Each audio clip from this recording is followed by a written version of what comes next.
In a time of universal deceit, telling the truth is a revolutionary act. George Orwell. Yeah.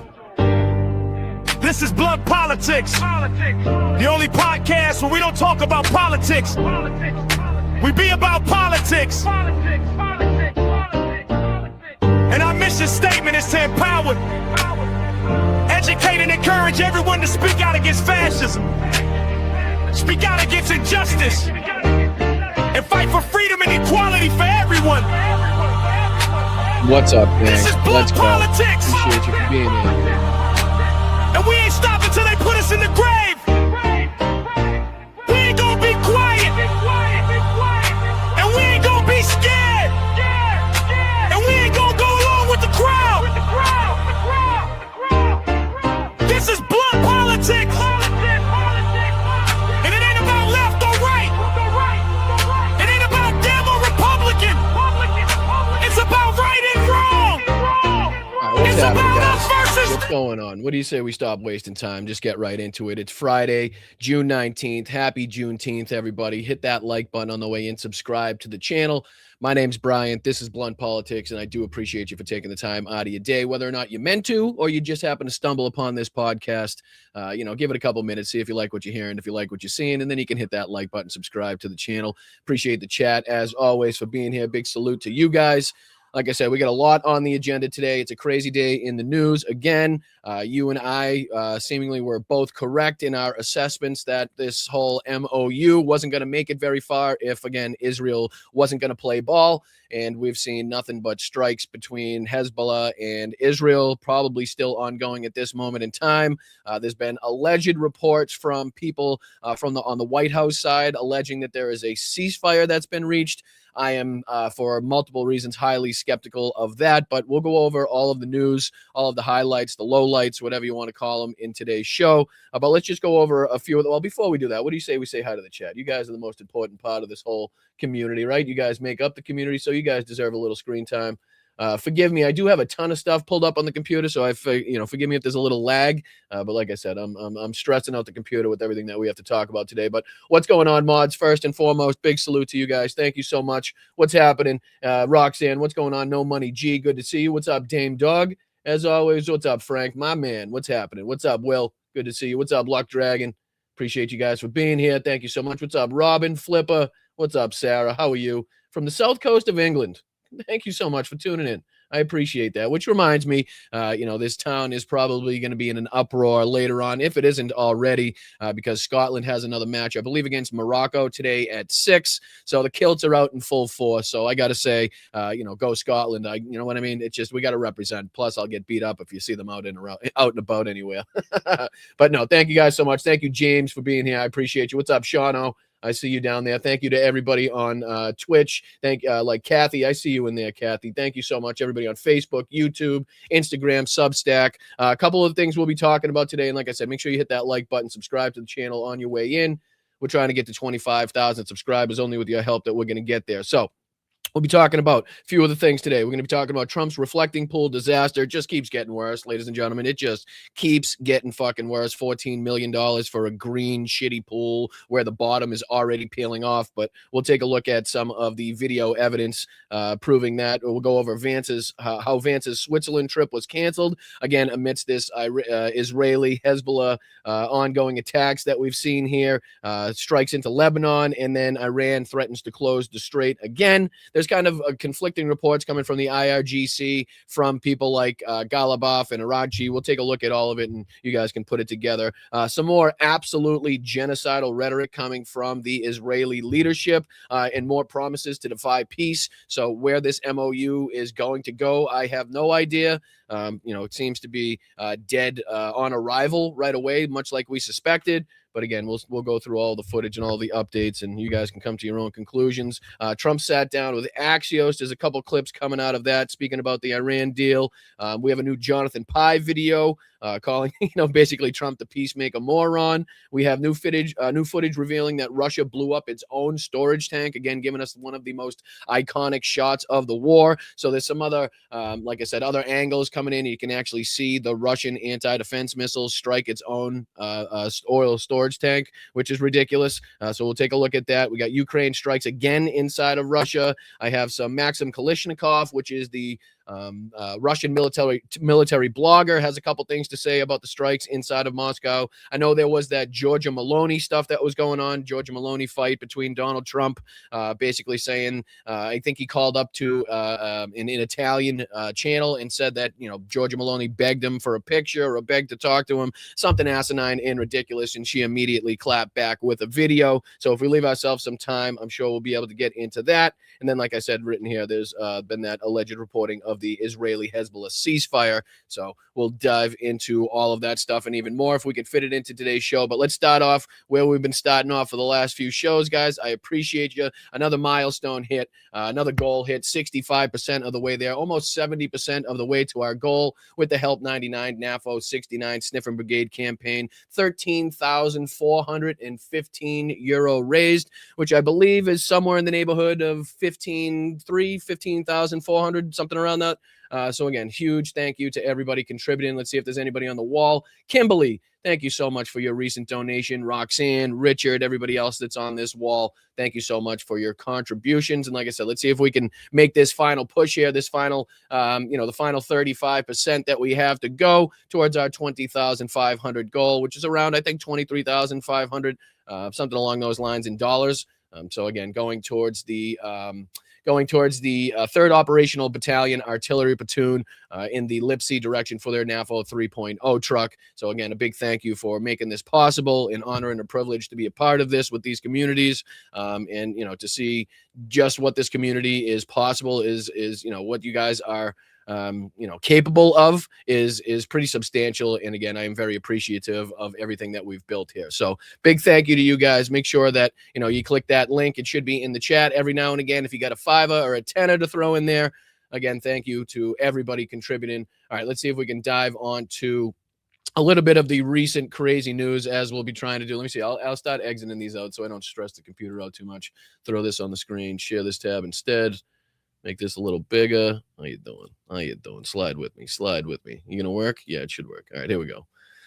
And 3, 2, 1, take it away. All right, so we're gonna talk about a little about this reflecting pool nonsense before we dive into the craziness with the ceasefire, the MOU, the Israeli strikes, everything along those lines. What just happened here? Did I click something? That's not what I wanted to see. All right, here we go. This is what I was talking about. So the disaster continues as far as this is concerned. It just keeps getting worse as far as Donald Trump is concerned. I know they've made this into like a national emergency, basically, as far as the reflecting pool is concerned. But as ABC News and a bunch of people here are reporting, not looking good. Not looking really good. It's just kind of, green still, and then it's peeling up. As you can see, I believe Jonathan Kyle picking this up just in his hands right now. Renovation of the Lincoln Memorial reflecting pool, a high priority for President Trump, was completed last week, but the water has already turned green with algae, and the paint is beginning to peel. Jonathan Kyle reports. He's got this. Let me see if I can throw this on the screen real quick. Just the part where he's picking up that the huge chunk of paint that's peeling off the bottom. Workers with waders and pool cleaning equipment are working overtime at Washington's iconic reflecting pool, battling the algae that has turned one of the president's prized projects from American flag blue to green. If you take a look, not only to diarrhea green is the green of the algae come back, but look at that American flag blue in the paint. It's actually starting to peel. It's coming up. That was, what's it been? It's been less than 2 weeks. Less than 2 weeks, and the bottom is literally coming off the fucking thing.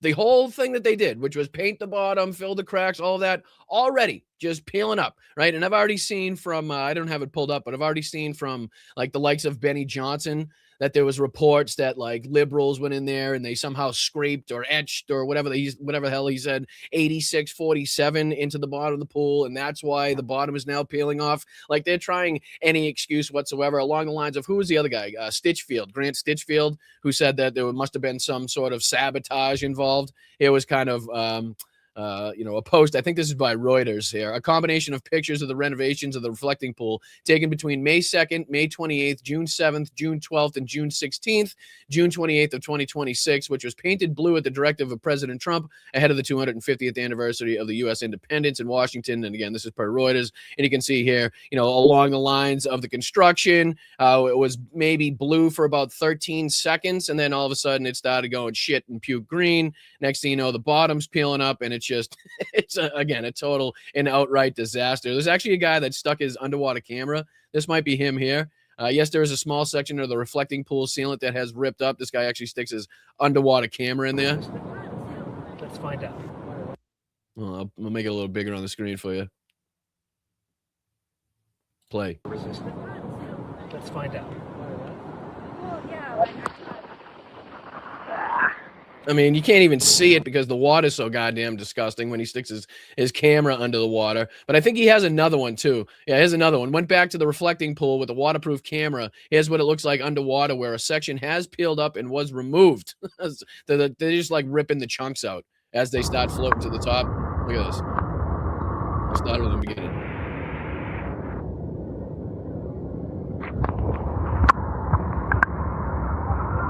Look at it. Just flopping in the wind there.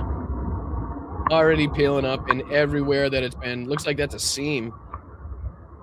It's hard to tell because, it looks like a portion that's already been ripped up. Like it's already gone. Unreal. Just sheer and utter incompetence at every turn from this administration. This is the one where they're trying to say that it's fake news. The radical left media is lying about the Lincoln Memorial reflecting pond. This is not blue paint peeling off. It's pure propaganda. It's not widespread paint failure. It's debris. You know what I mean? Like, come on.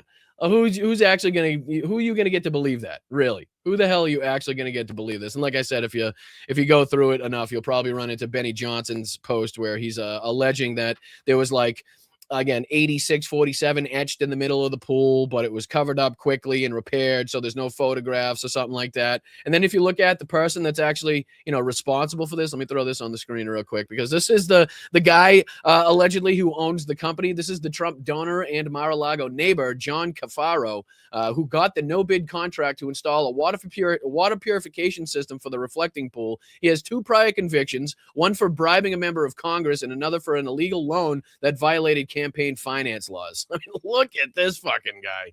Jesus Christ. And you wonder why it's you wonder why the algae came back so quickly. When you're hiring just obviously professional guys like this that are just really qualified, and not just because they're neighbors of Mar-a-Lago and a Trump donor. You know what I mean? But holy shit. Like, the guy looks like a movie character, right? Like, which character in Goodfellas was this guy? Or which character in Goodfellas is he trying to be? It's unbelievable. It never fails, never ceases to amaze me the amount of fucking degradation that this administration is not only up to, but we're capable of. It's crazy. But all right, let's get into a little bit of the ongoing nonsensical bullshit surrounding the Iran MOU, the ongoing attacks between Hezbollah and Israel into Lebanon. This is by Media. Let me throw this on the screen just to kind of detail what's been taking place. This is U.S. and Iran talks postponed amid Israeli strikes as White House blames logistical issues. So it wasn't just, J.D. Vance and his veiled threat that he put out yesterday, and then the fact that Benjamin Netanyahu posted today, which we'll take a look at, the 150 plus targets that they hit inside of Lebanon. That was the reason for J.D. Vance canceling his trip there. It was basically logistical issues. Apparently the White House couldn't afford the plane ticket. What do they expect you to believe? But this goes on to say, Vice President J.D. Vance's trip to formally sign a deal with Iran was postponed amid fresh Israeli attacks. Vance was meant to, let me get this out of the way. I don't know why that's cut off like that. 150. There you go. It's still cut off. That's kind of weird. I'll make it even bigger. So screw it. You can't mess with me there, media. You can't mess with me. All right. So it says Vance was meant to travel to Switzerland on Thursday night to sign the 14-point agreement, which President Donald Trump signed earlier this week. Quote, the logistics of these negotiations have never been simple or predictable. As of now, the vice president is not departing tonight. We will let you know as soon as we have a concrete update about the next steps. We look forward to the beginning technical talks as soon as possible, White House spokesperson said on Thursday. This postponement came on what is technically technically the first day of the 60-day ceasefire in the part of the agreement. The memorandum of understanding also includes reopening the Strait of Hormuz, a reconstruction fund, and more. The deal has received bipartisan backlash, with even some of the president's vocal supporters blasting it too beneficial to Iran. Vance's trip was canceled as Israel struck targets in southern Lebanon on Thursday. Lebanon state-run national news agency said 18 were killed in the airstrikes. Again, this is in the first day, in the first hours since Donald Trump signed this, apparent MOU, which Iran made very clear definitely consisted of Lebanon, consisted of the Israeli military, not consisting in their attacks. And I know they said that there was an attack on, I believe, a tank, they said, which killed 4 Israeli soldiers. And it's crazy that it's like, if you see a tank rolling down your neighborhood and all of a sudden it rolls onto your property and you just happen to be in the situation of having anti-tank weapons, like, don't you think it would be prudent upon you to use them? Like, wouldn't it be logical to think, hey, I might want to use these since this tank just broke onto my property and looks to be, uninvited and looks like it wants to do me harm? I'm just saying, you know what I mean? But it says here that the new U.S.-Iran deal calls for an end to military operations on all fronts, including in Lebanon. CNN international diplomatic editor Nick Robertson reported on the strikes in Lebanon on Friday and noted it would be a bad sign for the U.S.-Iran peace talks. You think? Day 60 of talks yesterday. Now we're down to 59 days and no talks. That does not seem to have been a success so far, it goes on to say. And there's more reporting to kind of suggest to the degree in which these attacks were being carried out. This is by Al Jazeera English. It says Israeli forces have continued to strike southern Lebanon despite the U.S.-Iran memorandum of understanding, calling for an end to attacks. At least 18 people have been killed in the overnight clashes between Israel and Lebanon, and Hezbollah in Lebanon. This goes on to say Israel launched a ground advance into southern Lebanon and carried out heavy strikes, violating the new Iran-U.S. deal in less than 24 hours after it was signed. Iran has now suspended its 60-day negotiations and said it will not implement any commitments until Israeli attacks stop. Both Iran and VP J.D. Vance have canceled the Switzerland trip. So we're just kind of going over some of the posts from this. This was from the Hormuz letter. Says Israel has launched a new overnight ground advance into southern Lebanon, with Hezbollah forces engaging Israeli troops directly at zero distance, destroying 4 Israeli military vehicles and downing helicopters during evacuation flights. This follows 20-plus Israeli airstrikes that leveled residential buildings and killed at least 18, including entire families, in the heaviest assault since the ceasefire, per Al Jazeera. Over this violation of the Iran-U.S. MOU's first clause, Iran has suspended negotiations with the U.S. and the Switzerland trip, with VP Vance also canceling his trip in response. Iran now says it will not unilaterally implement any MOU commitments until the U.S. does the same, and attacks in Lebanon permanently stop, per Fars. And again, this is on top of some reporting from the United States side stating that there was some sort of peace deal, or not peace deal, but ceasefire, an agreement come to by Hezbollah and Israel, which again is just seems strange, seems odd, and everybody should be highly skeptical of that, considering what we've just seen take place. Since this MOU was signed, I don't know what, would have changed with Hezbollah, what would have changed with Netanyahu, especially after the rhetoric we're about to hear, why all of a sudden that ceasefire would come into place. But let's see here if there's anything else. This is Piers Morgan commenting on Ben Gavir's post. We'll go over Ben Gavir's post. I won't dive into that right now. It's that egregious. I have that pulled up in just a second. This says, according to a release from the Israeli Air Force just earlier, Israel conducted yet another wave of strikes against Lebanese Hezbollah targets in the Bekaa Valley area in southern Lebanon. Per the release, they targeted launch positions and a number of command centers in both locations. Iran's Islamic Revolutionary Guard Corps has once again closed the Strait of Hormuz, warning all vessels to not attempt to cross following Israel's refusal to withdraw from and strikes this morning on southern Lebanon, with the following message being broadcast on maritime frequencies near the strait by the IRGC. And it went as follows. Quote, since Israel's withdrawal from Lebanon, the complete lifting of the naval blockade and the withdrawal of American terrorist forces from the Persian Gulf and the region are among the main conditions of the agreement between Iran and the United States. The Strait of Hormuz will remain closed until these conditions are met. All ships are requested, for the sake of their security and safety, not to approach the Strait of Hormuz. Any vessels that defy this directive will be targeted. So again, if you're curious how the MOU is going and you're wondering how things are going as far as the opening of the Strait of Hormuz, look no further than the latest reports. This is also reported by Midas Touch. It says MOU collapsing. IRGC shuts down the Strait of Hormuz due to Israeli attacks on southern Lebanon. Here are the latest developments. Iran demands guarantees that Lebanon fighting will end before resuming U.S. talks. Netanyahu vows Israel will stay in southern Lebanon as long as necessary. Again, just interjecting himself in the way of peace time and time again. Israeli strikes continue to ramp up in Lebanon. Israeli officials reportedly believe Trump has, quote, lost interest in Israel, may need to act alone. Israeli National Security Minister Ben-Gvir calls for massive escalation, saying, quote, all of Lebanon must burn. And like I said, we have a couple of those statements pulled up here afterwards to look at. Let's see if we can just dive into this real quick CNN post. Let me throw this on the screen. Let me get rid of some of these other tabs, just so the computer doesn't slow down. It doesn't have a heart attack at this point. Like I said, there's a lot going on. It changes by the minute, if not by the second. So let's just see if we can dive into a little bit of the latest. This is Israel attacked Lebanon, advanced negotiations on hold from CNN. And like I said, just seeing if there's any other details that we missed to go over here. What was supposed to be day one of this new 60-day negotiating period between the United States and Iran has turned into day nothing. Vice President J.D. Vance was supposed to be in Switzerland meeting today, but that trip has now been postponed, is what they're saying, with little explanation. A diplomat tells CNN that Iran is seeking guarantees that hostilities in Lebanon will end before it resumes talks with the U.S. And there was new violence overnight. Israel says 4 soldiers were killed in Lebanon when a Hezbollah explosive device struck a tank. Israel hit back, launching airstrikes that killed at least 18 people. That's according to Lebanon's health ministry. I want to get right to CNN's Nick Robertson on the shores of lovely Lake Lucerne in Switzerland. Nick, it's a nice picture there, but not nice results, at least in terms of what the U.S. and Iran were hoping.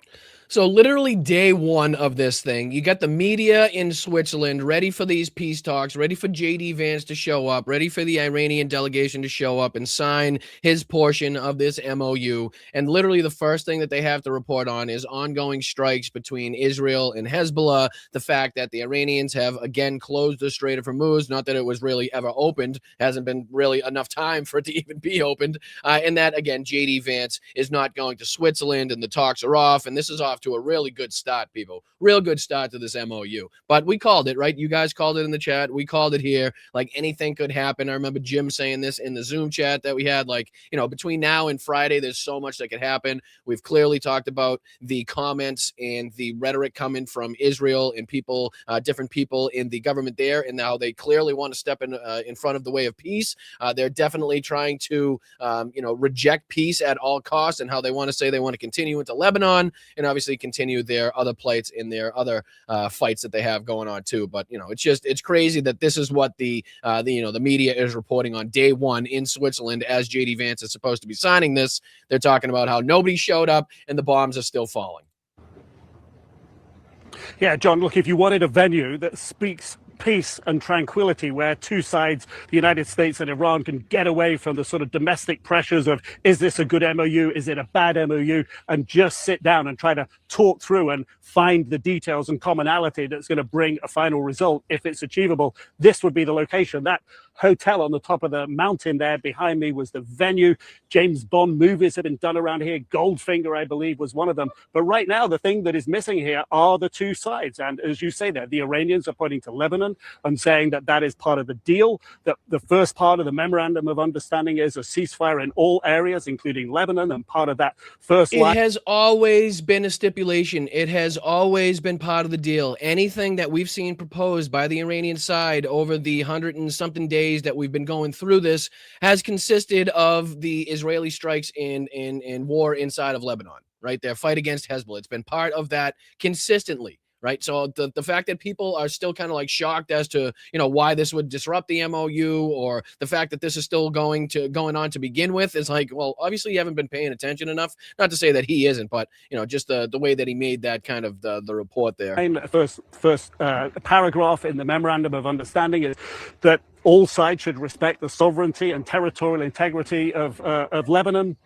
But at the same time, Hezbollah is attacking Israeli troops who are inside of Lebanon. The Israeli prime minister says that is... Yeah, I mean, and key word there, or key 2 words there, are inside, or 3 words, I should say, inside of Lebanon, right? Attacking Israeli troops inside of Lebanon. If they weren't in Lebanon, they probably wouldn't be being fucking attacked, right? So if, again, when they were first asked to remove their troops, if they were first asked to get out of Lebanon, if they did so, we wouldn't be going through this bullshit today.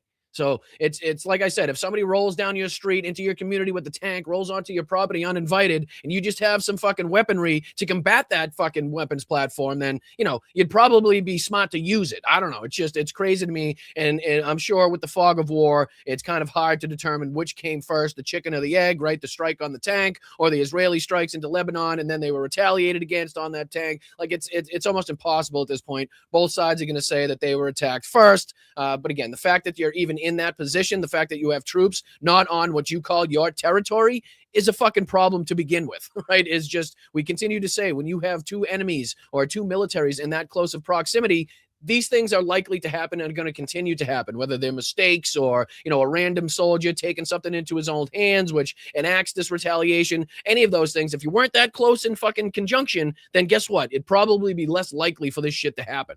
But like if he's just going to go over, a few more of the points there of the deal, we've gone over that a few different times. Let's see if we can go back into some of the like the reaction to this, right? Because there was a bunch here that I want to get into.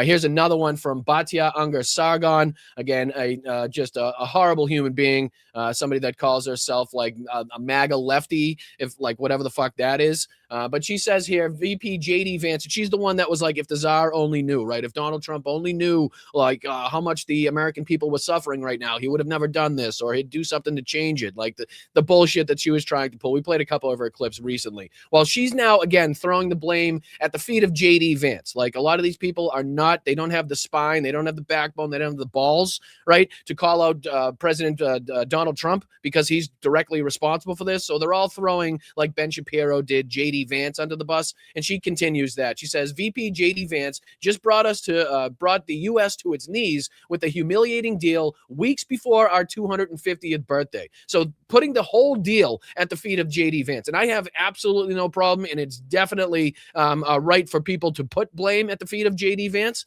Absolutely part of this administration, didn't do enough to stop this. Clearly had second guesses and second thoughts about this, but just sat back and let it happen. So absolutely deserves the blame. But for him to get the entirety of the blame and to like keep Donald Trump's name out of your mouth while explaining how horrendous this deal is, just goes to show like the levels of sycophancy that you have to be involved in order to be in this game, in order to still support this administration, or call yourself a lefty MAGA or whatever the fuck she calls herself, right? But she says, before our 250th birthday, and he has the audacity to blame Israel for the terrible situation we're in. We're watching the Tucker Carlsonification of our vice president in real time, right? And then it keeps going on. This is Rick Scott. Israel is our greatest ally and strongest partner in the Middle East. The evil Iranian regime wants to wipe both of us off the face of the earth. That will never happen because we will always stand together. America's unwavering support for Israel's defense helps make the America First agenda possible, the U.S. stronger, and the world a safer place. I don't think he's read the room. Not sure if he's really read the room. Here's another one from Mark Levin. Hezbollah launched an attack tonight in which 4 Israeli soldiers were essentially incinerated. I assume Israel will hit back very hard. No MOU or final agreement will change who these terrorists are. Again, no trust put in the MOU whatsoever. I think we already read this post from the Hormuz letter, but there's a bunch of people here reacting to this negatively. It's pretty much a bipartisan reaction at this point.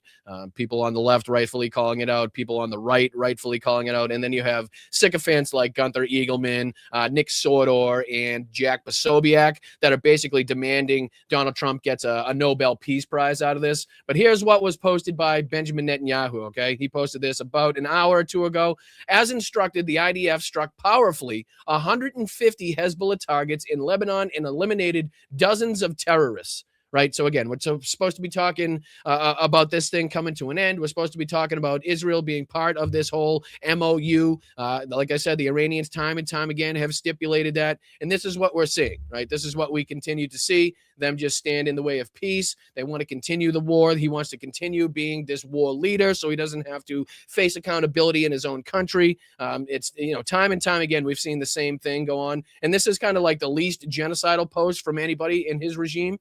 Like, let me put this on the screen. You can see how sick this is, right? This is Ben Gvir, okay? Ben Gvir, and he states that for every tear of an Israeli mother, 1,000 Lebanese mothers must weep. All of Lebanon must burn. right? Okay. And this is somebody in the government, a leadership of Israel that's saying this. With all due respect to the Americans, Israel must make it clear to the entire world that the blood of our sons and the security of our citizens are not forfeit. All of Lebanon must burn. Our supreme duty is to protect the citizens of Israel and the soldiers of the IDF, and this commitment takes precedence over every other consideration. I told the prime minister, even in our private meetings, for every tear of an Israeli mother, 1,000 Lebanese mothers must weep. Enough with the ping pong in the Middle East. You don't win with the measured responses and restraint. You need to go berserk to obliterate, to crush the terror. So again, this is just calling for outright, just outright bombing, outright fucking escalation on the side of the Israelis. Again, if you're saying here that the entirety of Lebanon must burn, he's no longer just putting that towards the group of Hezbollah that they're supposed to be combating against. This is now turned into the entirety of Lebanon, and he's not the only one. There was a few other ones. There was this one here too.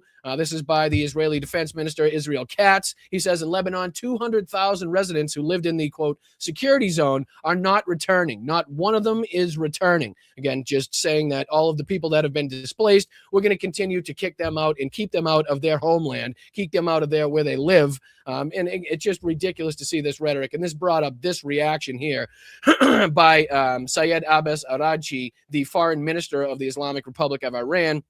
And he says, this is not a rant by some random genocidal lunatic. It's a public post by the national security minister of the Israeli regime.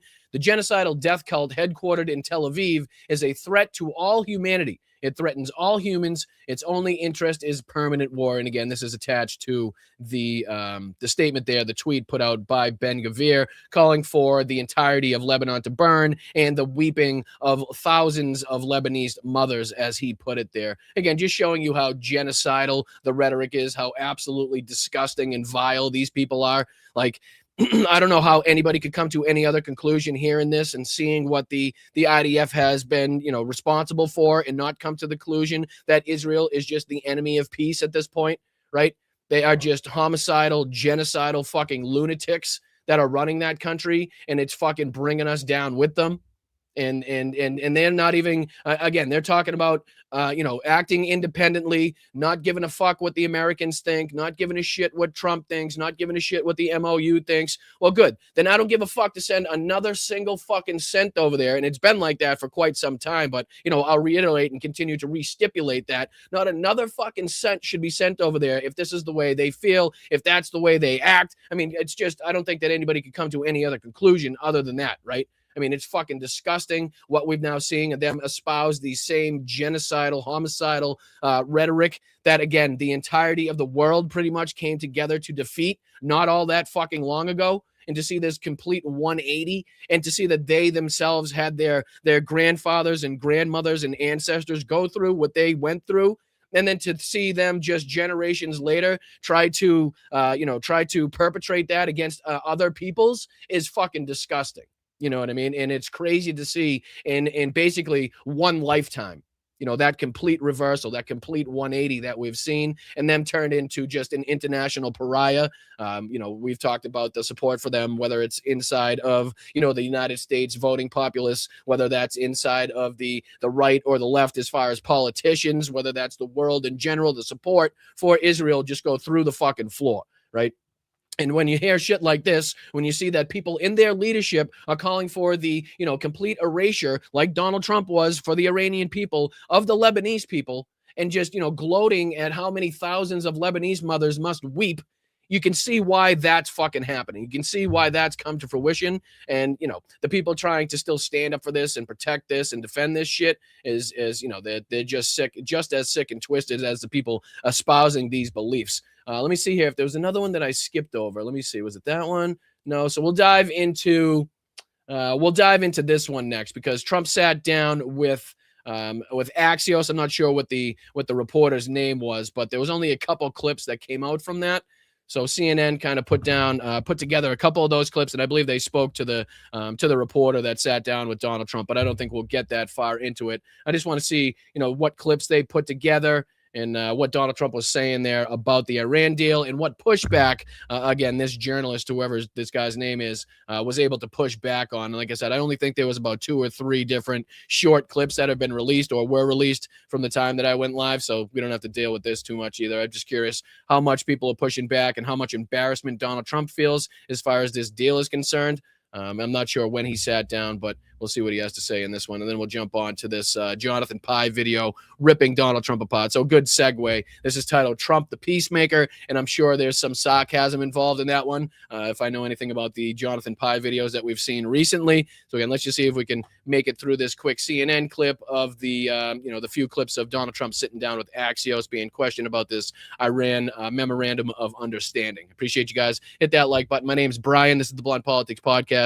And again, we're just trying to sift through all of the news, the latest updates, and the reactions to not only the ongoing strikes between Hezbollah and Israel, but also just the reaction in general to Trump's ridiculous capitulation as far as the memorandum of understanding is concerned. And like I said, he sat down with Axios and had to answer a couple questions. There wasn't the full interview to go through that I saw. So like I said, this was the best, the second best thing that I could come up with was CNN kind of putting these clips together. So let's see what happened here. Axios' Mark Caputo just sitting down with the president in Trump's first interview since he signed that agreement with Iran about 24 hours ago. Here's some of what he said. What have you learned about not just the exercise of power, but the limits on your power as a result of the conflict? There are no limits. No, not. I haven't learned that lesson yet. I know there are, but there are no limits. We defeated them. Yeah, because that's not dictatorial at all, right? I mean, that doesn't scream somebody that wants to be seen as an autocrat, as somebody with just outright rule over their country. What are the limitations to your power? 0, no limitations. So are you sure that that Constitution doesn't put in any limitations to what you can and can't do? Are you sure about that? I think you might want to reread that a couple times over, because I'm sure it gives a couple, stipulations in there of what you can and cannot do. But here, Donald Trump answering that question, that there are no limitations to its power, especially militarily, because it was such a great victory in Iran. Totally militarily. I did a naval blockade where not one ship was able to get through. Some tried. Bullshit. Bull fucking shit. Not even close to true, right? There was Chinese ships, weren't there Indian ships? Basically, anybody that was getting the A-OK from Iran for a certain point of time there was still able to make its way through, whether they snuck through, whether they just weren't seen. I don't know what it was, but there was definitely a certain point of time there, a couple points in time where, there were ships getting there, making their way through, right? So, again, J.D. Vance said something similar the other day, just complete and total bullshit, and complete and total bullshit from this guy here. They didn't, it didn't last very long. And it certainly brought Iran to the table more. Yeah, forgive me. I don't know much about this this reporter here. So if he's got kind of a tainted background as far as his political stance or what he reports on, my apologies. But like I said, I'm not up to speed on what's his name, Caputo. Not up to speed on what he's been responsible for in his past. So this is just the clips that are coming out. Like I said, it's only about 2 or 3 of them. I think they're less than a minute, so not much to go through here. Than before. However, beginning a conflict, you had talked about you only wanted unconditional surrender.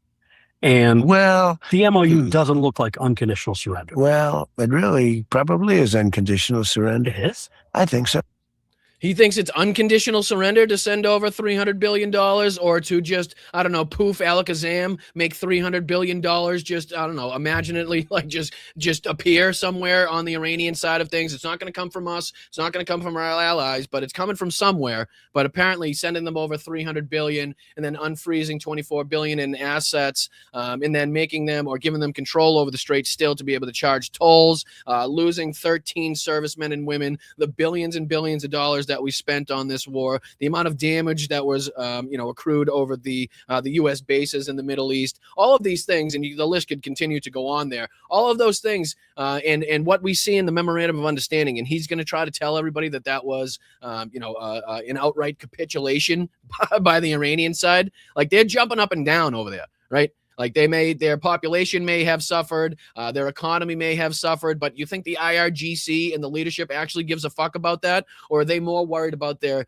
geopolitical power? You know, the power that they can wield on the international stage, right? The ability they have to continue to profit over the Strait of Hormuz. Like, I'm sure they're more than willing, more than happy to take the infrastructure damage and the plight of their people into account and to withstand that, and to say so they can come out of this with more geopolitical power, right? I think that's something that they'd willingly trade off and have willingly traded off. So to think that like somehow there's like a defeat for them and they're not jumping up and down as far as the leadership is concerned with what they're walking away with here is, again, just ridiculous to think.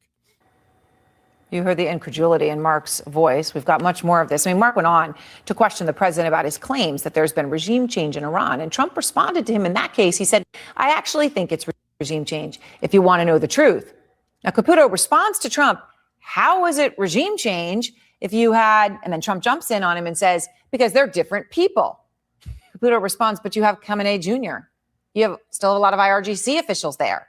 To which Trump responds, well, they're different people. All right. Wow. Khamenei Jr. is different. Like, you literally couldn't get a third grader to buy that at this point. You couldn't, right? If you were like, hey, third grader, if I told you that, you know, we were going to take out this really, really bad guy and that we were going to call it an entire regime change. And then at the end of that, you found out that that really, really bad guy's son was in charge still. And like, you know, most of the IRGC was more closely aligned and affiliated with him and he's more hardline. Would you call that a regime change? And the kid would right away pick his crayon up off the fucking coloring pad and say, absolutely not. What are you, an idiot? You know what I mean? So nobody's buying this. Like, regime change is when you, again, have a total and complete change of not only the people in the government, but the way of governance. Right. So you're supposed to go in there and, you know, as the United States loves to say time and time again, install, you know, a more democratic leaning government.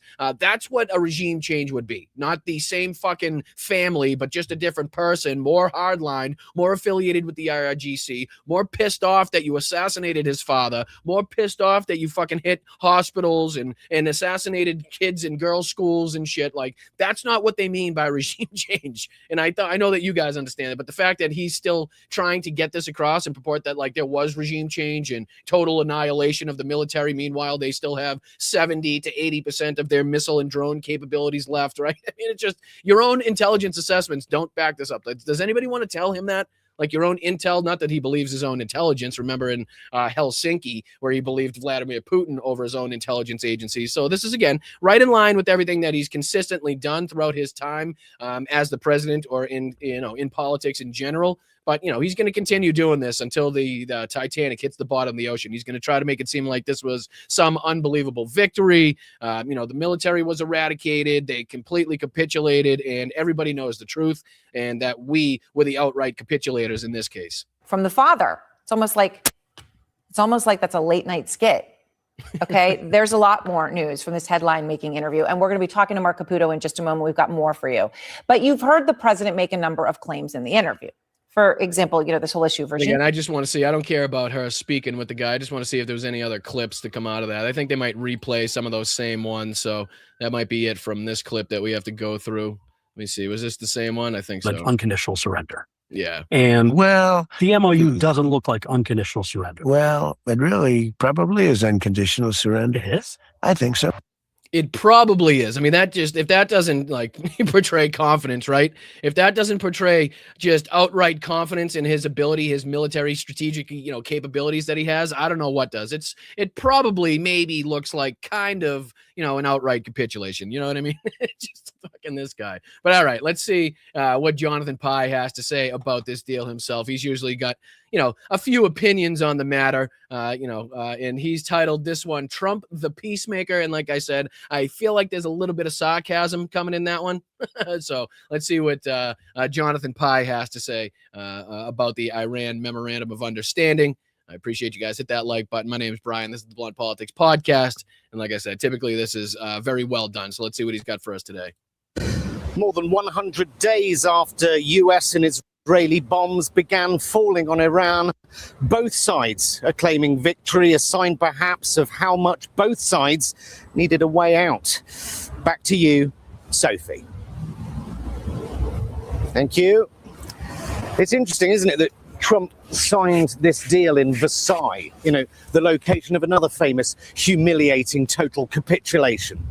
But, of course, Trump will spin this as a massive success because he's got form in declaring he's won when clearly he hasn't. And again, we talked about this yesterday. If you didn't watch the show yesterday, you can go back and check out the historic symbolism comparison that we did, and the ridiculousness of Donald Trump not only going to Versailles because of how much he loves the opulence and how much he was trying to make apparently the White House turn into Versailles, but also the historical symbolism of the Treaty of Versailles being signed after World War I. Obviously, Germany being made to come out with severe reparations, basically leading immediately to the inevitability that World War II was going to be a thing. And then after the fall of France in 1940, Hitler used that same rail car that was signed in Compiègne, that was in a French museum, took that, brought it to the exact spot in the exact forest that it was signed, and humiliated the French, utilizing the Treaty of Versailles. So the historic ramifications, the historic,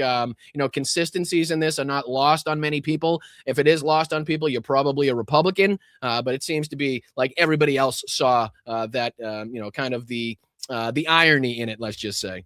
But this war was a success in the same way that paying $14 million to have large chunks of blue paint floating in an algae-infested reflecting pool was money. I didn't see that one coming. I didn't think in his, in his video about Trump being the peacemaker, right, facetiously, that he would touch base on the $14 million spent to make the reflecting pool a diarrhea green. And not only that, but the diarrhea green algae is having such an impact, such an effect, that the paint on the fucking bottom of the reflecting pool is already floating to the surface.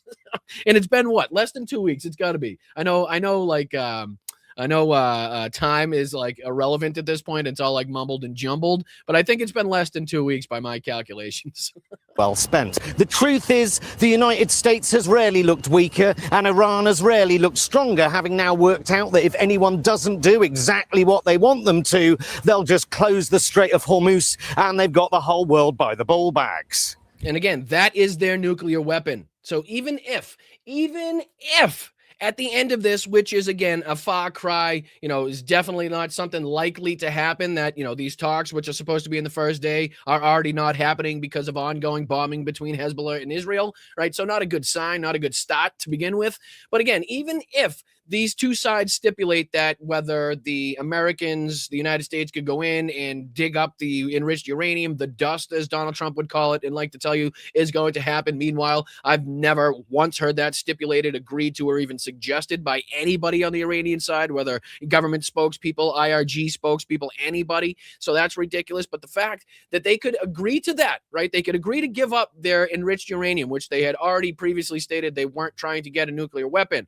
Under the JCPOA, it was at a point of, enrichment like 3.7%. Correct me if I'm wrong in the chat. I think it was something around those lines. And then when Donald Trump ripped up the JCPOA, that's when the Iranians started to, threaten at least the enrichment at a higher level. Before that wasn't a problem. After that was a problem, quite like the Strait of Hormuz. But they could still give all that up right now, that leverage, and they have the leverage of the Strait of Hormuz. Like, they still have their missile and drone capabilities, right? That shield that Marco Rubio said was very imperative for us to knock out. We can't not only allow them to have a nuclear weapon, but we must destroy their missile shield, right? They must destroy their stockpile so that they can't hide behind the missiles to, again, enrich uranium or do something nefarious behind the scenes that we say that they're doing and have been doing for the last 47 years. Meanwhile, we just haven't seen that come to fruition.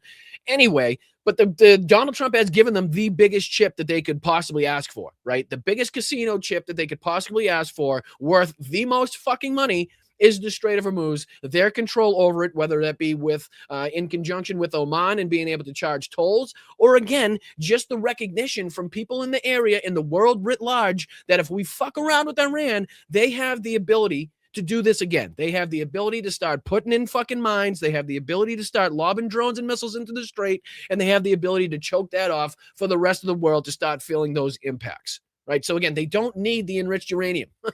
Meanwhile, that wasn't a problem that Tulsi Gabbard told us. It hasn't been a problem since 2003. It's been on pause. So, I mean, just we'll put that to the side for a second. But it's still smart, in my opinion. It's still very smart that the way that the Iranians are utilizing and wielding what the Americans are saying is a problem, what the Iranians have time and time again said that they weren't doing, but still utilizing that fear that Donald Trump is putting upon everybody to get the most out of these negotiations. And they've done that to a pretty good effect. You know, I mean, they've done pretty well at doing that, considering the amount of money that we're talking about, you know, nothing in return for the United States, still having their missile and drone capabilities, not changing the regime, not having the, you know, the Iranian revolution that Donald Trump was asking for at the beginning. None of those things happened. But again, they were afforded this huge, ginormous, gigantic fucking casino chip worth more than anything Donald Trump could even fucking, think of, anything that he could even dream of, in the fact that they have the ability to control the Strait of Hormuz. And still, even above and beyond that, they're Houthi proxies to control the Bab el-Mandeb Strait and really shut shit down in that area. So again, we didn't even get to that point. You know, we saw it threatened. We saw it slightly enacted. We did see the Houthis fire into Israel, but we never really saw it to the full extent. The Bab el-Mandeb and the Strait of Hormuz closed at the same time, which we, I'm sure time and time again, if you've seen the show, we've talked to you about what economic impacts and ramifications that would have, right? Well beyond anything that we faced just with the closure of the Strait of Hormuz. So, all right, let's continue here.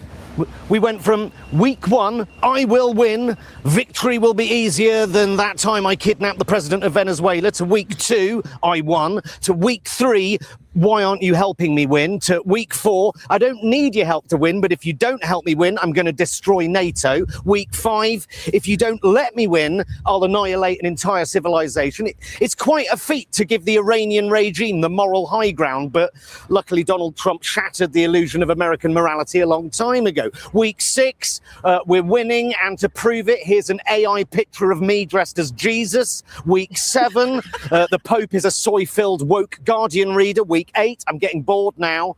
Weeks 9 through to 14, really bored now, and I've got ballrooms to build and cage fights on the White House lawn to organise. And 4 months later, victory! Thank you very much. Where's my Peace Prize? And if the rest of the G7 can just clear up the mess and pay the bill, that would be great. The outcome was always inevitable, but, it's been fun to watch. Most of Trump's posts on Truth Social around the conflict have sounded less like the leader of the free world and more like a 14-year-old boy who's the only one left in the class not to have fingered anyone. One particular...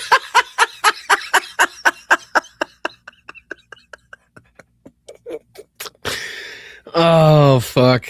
He's good. He's good. Sorry to put that imagery in your head, but he's good. He's good. Particular highlight being on Easter Sunday when Trump went on to Truth Social to write, "Open the fucking strait, you crazy bastards," which are the words of a true diplomat with supreme control of the situation. These are real things, guys. You know what I mean? It sounds like fucking lunacy because it is lunacy. It sounds like make-believe. It sounds like a story somebody's telling. But this is shit that people sometime in the future are going to have to look back on and say, that really fucking happened. We really had the president saying, "Open the strait, you crazy fucking bastards." We actually had the president threatening the entire civilization of an entire fucking country. Right? You know what I mean? Like, these things were real. We really did have a president spend over $14 million to turn our reflecting pool shit diarrhea green and to make the fucking bottom peel off in less than 2 weeks, right? I know that's kind of lower on the totem pole as far as like the death of thousands of civilians, the death of our military service members, the billions of dollars that we've spent, the economic ramifications and pressures put on not only the people of the United States, but the Asian Pacific markets, also the European markets, and basically all the markets are right there. The impact that we would have felt if we did go over the edge as far as our oil reserves, still seeing, problems with the strait from this morning. We still have problems with jet fuel, fertilizer, diesel, all of those things. Definitely not straightened out by any stretch of the imagination. But, Donald Trump loves to tell you that it was a victory. But these things did, in fact, happen. I just want to reiterate. Then spent some time at the White House Easter egg roll, where he gave a speech to a bunch of bemused primary school children about how he's thinking of starting World War III in Iran and Joe Biden's auto pen. But this conflict hasn't all been plain sailing. Trump got really angry with the UK and Spain and Canada, Australia, Italy. In fact, anyone who raised any objections to this gross example of imperial overreach was branded a coward. It was as if he felt like we should all be grateful that his latest piece of American expansionism didn't involve making Canada the 51st state or carpet bombing the sleepy village of Greenland. Perhaps if you want your allies to be good allies, then maybe start treating us like allies. Don't bully your allies or slam illegal tariffs on your allies or interfere with their elections by overtly promoting far-right parties across Europe whilst hurling insults at our leaders and threatening to invade allied sovereign territory and then demand we come to your aid just because you started a war because one, Benjamin Netanyahu told you to, and two, to distract from the fact that you appear in the Epstein files more times than Jesus is mentioned in the Bible. But at least someone did all right. Really, in a nutshell, that's it. That's it. Benjamin Netanyahu, so he doesn't have to face his international warrants for being a fucking war criminal, so he doesn't have to face accountability in Israel for his corruption trial, and so that fucking Donald Trump could have got out of the headlines, and so he did get out of the headlines of being named in the Epstein files more than fucking Jesus Christ is named in the Bible. You know what I mean? That's pretty much that in a nutshell as to why this happened, right? He loves to say 47 years of this, 47 years of that, existential threat this, existential threat that. Benjamin Netanyahu for fucking 30-something years now is telling us Iran's, 32 seconds away from a nuclear weapon. Not only one nuclear weapon, but 11 nuclear weapons. But just like I said, in a nutshell, it's kind of easy to boil it down to why we saw this take place. Right out of this whole thing. Well, for me, the highlight of the whole shit show was the $2.1 billion in bets placed minutes before presidential announcements about the war in Iran. $2.1 billion in perfectly timed directional. So much has happened. Like it's difficult not to forget some of the craziness, right? Like the Steve Bannon effect. Right, just throw so much at the wall. They'll be able to block some. They'll be able to call some of the shit out, but inevitably some of it will sneak through. They won't be able to block it all. Like, just remember all of the backdoor dealings, right? The $2.1 billion that was bet on these Polymarket sites, Kalshi sites, just before Donald Trump enacted this war, on whether or not the United States was going to enact this war, right? Or again, all of the people making billions and billions of dollars either shorting the market where Donald Trump is announcing war, or again betting on the market where Donald Trump is announcing peace. Like, how many times did we see that? How many times did we see that with the tariffs, right? The announcement of tariffs would go in. Next thing you know, the people would short the stock market. The announcements of tariffs would go, nope, we're lowering those tariffs or removing those tariffs. Next thing you know, the stock market creeps back up, and you got people behind the scenes betting on that shit again, right? The removal of Nicolas Maduro. We saw U.S. fucking military service members betting on that one, right? And they weren't the only ones, I'm sure. Time and time again, the fraud, the corruption is pure, blatantly in plain sight. And there's just so much happening and so much to call out that these things inevitably kind of fall by the wayside. And I'm glad that we have, different creators and people to watch that can recall these things. Mehdi Hassan comes to mind. He's really good at recalling these little tidbits and facts and things that happen that you could utilize in a debate. Again, any of the creators that you watch that are bringing up any of these details, it's good to refresh your memory and to keep up on these, because you don't want to let it just kind of be forgotten, because this level of corruption, this level of, just grift by U.S. presidential administration has never been seen in anybody's lifetime, as far as I'm concerned. And again, you may be a historian in the chat, maybe more able to combat me on that one. If you are, let me know in the chat. Oil trades placed across 5 presidential announcements in a single month, which is completely unprecedented and so far completely uninvestigated. $2.1 billion. Under any other administration, this would be a scandal unlike any other in modern history. Instead, we're all completely dazzled, me included, by Trump posting AI images of himself as Jesus, or posting AI images of himself as James Bond, or the Mandalorian, or who else? A Top Gun pilot, a muscular Jedi. He likes cosplay. There's nothing wrong with that. He cosplays being a president most days, doesn't he? So again, there is Jonathan Pye, and I believe, what's his name? Tom Walker. I believe the guy that actually puts on the videos, and I believe the character Jonathan Pye there, but very well done. From the making it seem like he just did his little news interview, and he's wrapping it up, and now he's not on camera, so he can say what he really thinks. Just obviously to the things that he points out, calls out, all of those things are really well done. But before we get into, was there one more that I had? Let's see here. I think there was that one that we did. We did that one. Yeah, let's get into this one. We'll call out Greg Kelly's dumbass, and then we'll go into some of the Giorgia Meloni happenings that everybody's talking about this morning. And then after that, we'll go into some more reporting of more strikes inside of Russia by Ukraine, and obviously the footage detailing that Russia blew itself up. Giving us one of the most iconic shots of the war, if not the most iconic shot of the war to date, at least. And yes, it was at the hands of the Russians themselves inside of Moscow. And I don't know if it gets any more chef's kiss than that, but we'll go over that in just a second. But let's call out this dipshit here. Again, this is not that dipshit. My apologies, Jonathan. This dipshit right here. This is Greg Kelly, the world's dumbest man. Definitely the dumbest man on Newsmax. Probably the dumbest man on all of television. And he's going to break down, as it says here, Donald Trump's agreement with Iran. And like I said, he's another one of these people that's going to try to, rip this piece of shit out of Donald Trump's ass, polish it up, and make it seem like it's a gold nugget, when in fact we know what it really is, because everybody can smell it, Greg. But yeah, this is just a really quick video, 4 minutes, 14 seconds. And I don't even think it's that long, because typically at the end, Newsmax cuts him off. So let's just see here what he has to say about this Iran deal and how he's trying to twist this into victory. And then, like I said, after this, we'll go into some of the Giorgia Meloni happenings and some more updates from Ukraine as well to round out. So let's see here what Greg's saying. Obviously, he's pulling up the point that Donald Trump's signing a document in Farsi. Let's see if Greg Kelly recognizes that. I'm going to say he probably doesn't. All right. So what do we have? It is a 14-point memorandum of understanding, an MOU. Surprised you could count that high, Greg. Which is much better than a contract or one of those detailed treaties, because it's much more common sense and regular people can understand it. Now, we're going to go through it. Oh, so you're too stupid to understand a treaty? Apparently, is that what you would just? I don't understand. How is a memorandum of understanding one of the most ridiculous titles or phrases to use for this type of thing? A memorandum of understanding. Okay, so we memorand to understand that further down the line we'll engage in further talks. Possibly, maybe, if you can control your fucking rabid dog over there in Israel and Benjamin Netanyahu. Like, I don't know. How is this better than a signed treaty between two countries with like co-signatories on there? You know what I mean? Like, other countries that stipulate and will come to the table with you and say, yes, we like that. We agree with that. We like the way, the direction that this is going. Like, how is this better than a signed treaty? Just because Greg Kelly's a moron is basically what he says. It's easy for, like normal people, dumb people like me to read if it's only 14 points and not all of not like 10 pages, right? Who's going to read a 10-page treaty?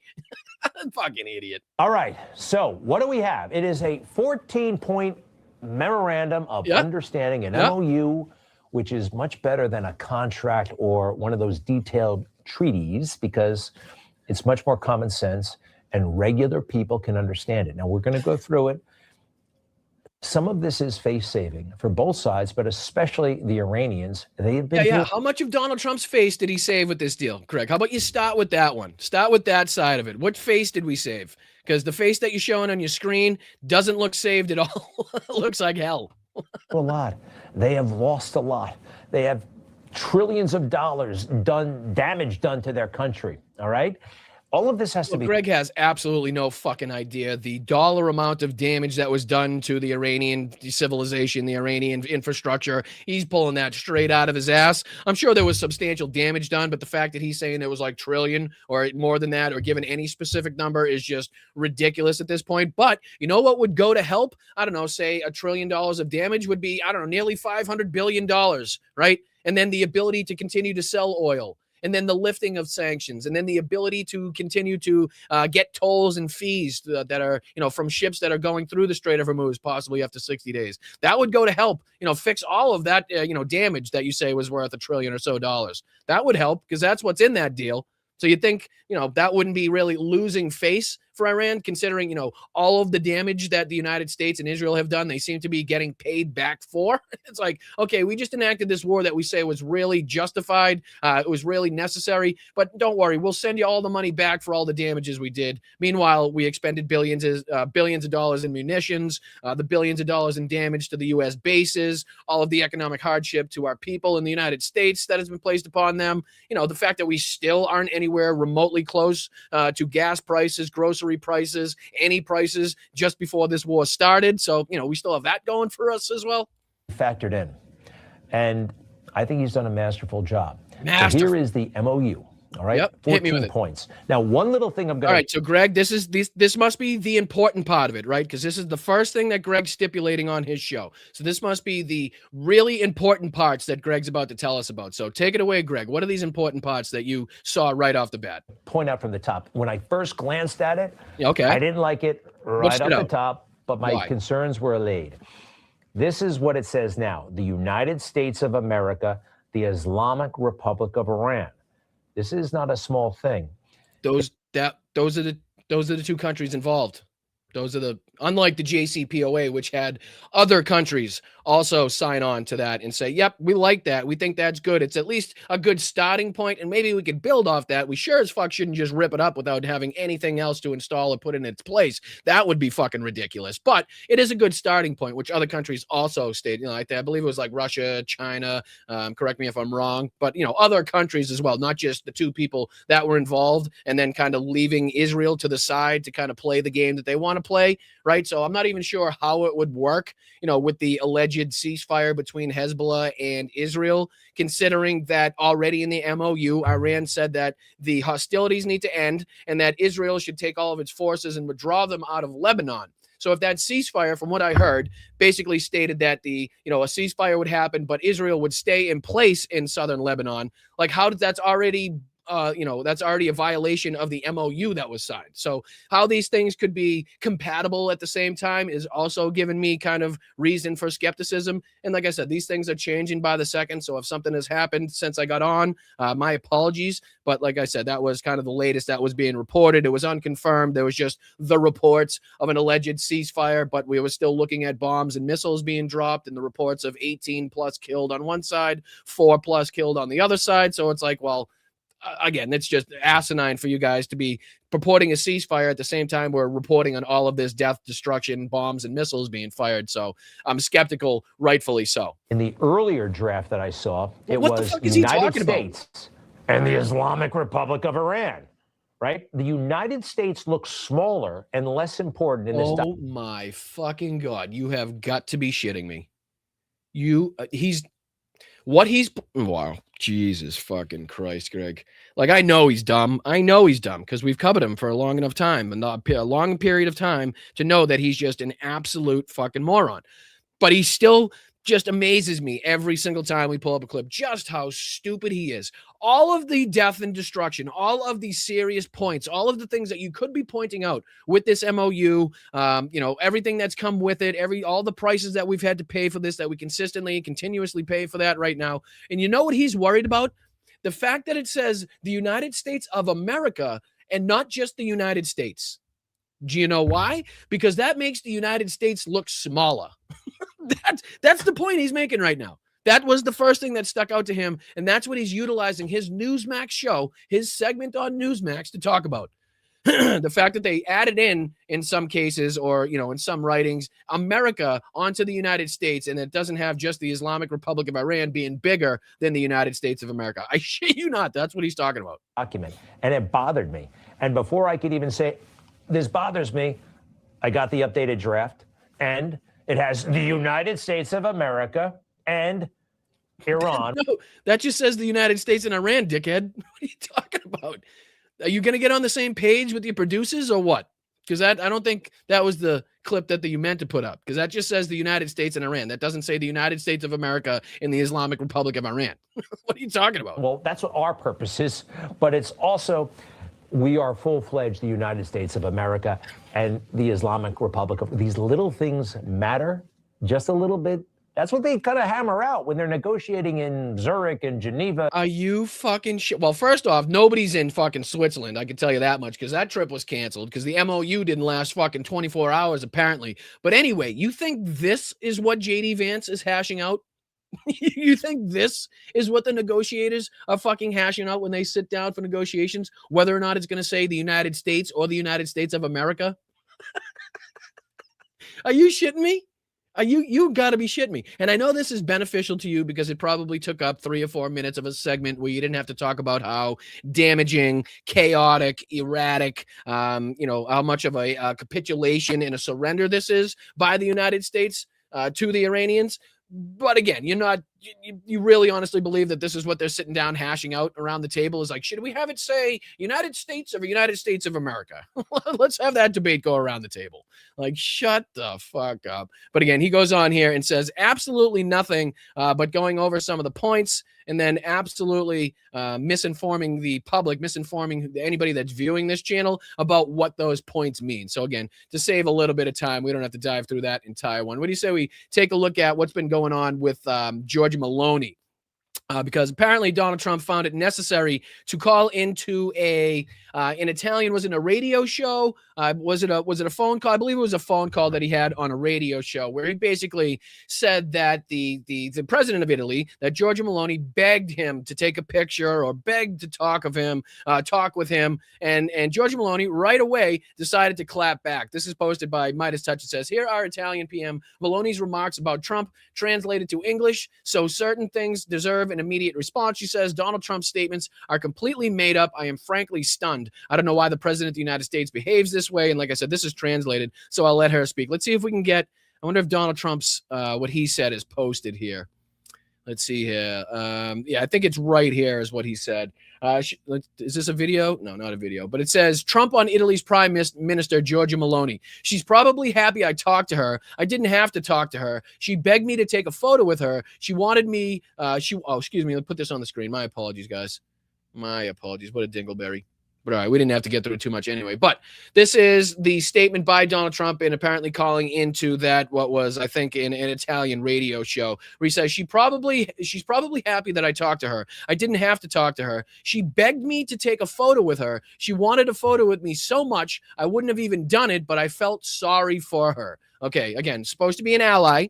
He's supposed to be a dignitary. He's supposed to be the president of the United States. And this is the shit that he's talking about. This is the way that he speaks about, people in which that we've had long-standing relationships with as far as countries. But again, let me see if we can go back to her clapback.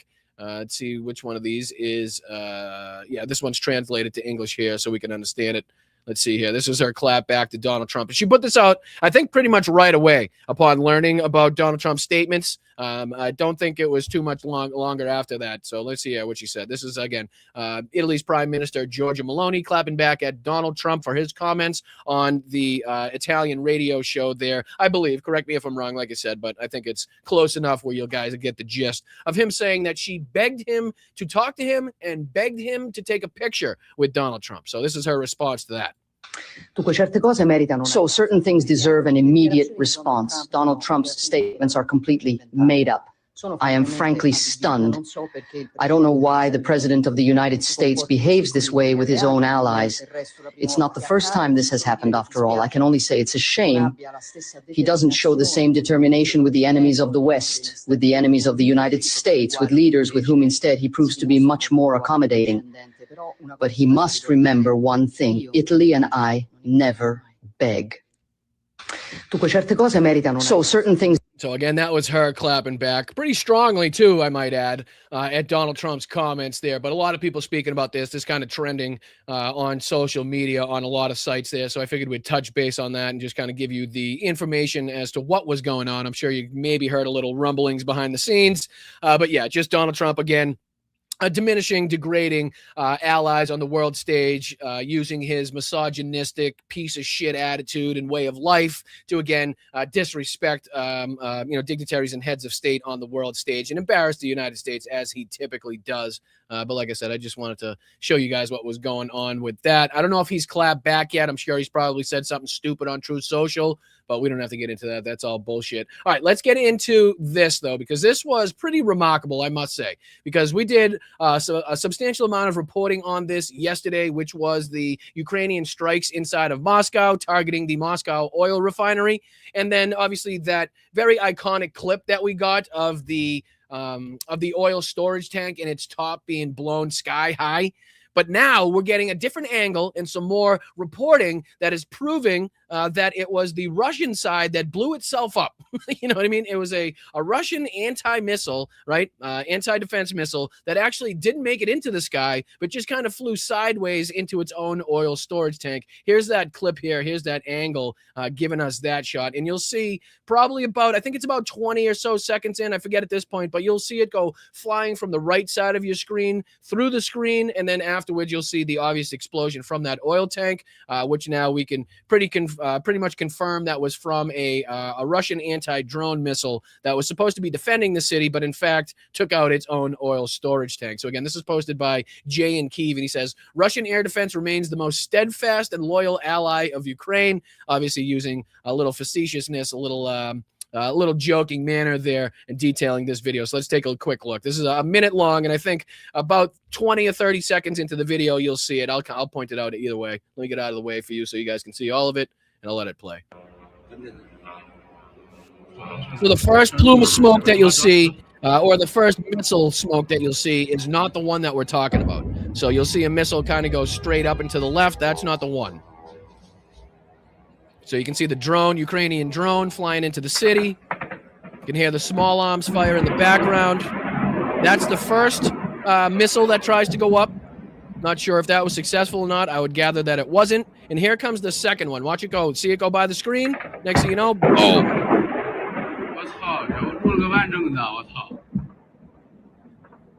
I mean, that is just, I don't know, who in the comments is smart enough to tell me what type of force is required to send something of that size that high into the sky. But I'll just play it real slow here. You can see it coming from right to left on the bottom. See that missile coming on the bottom of the screen?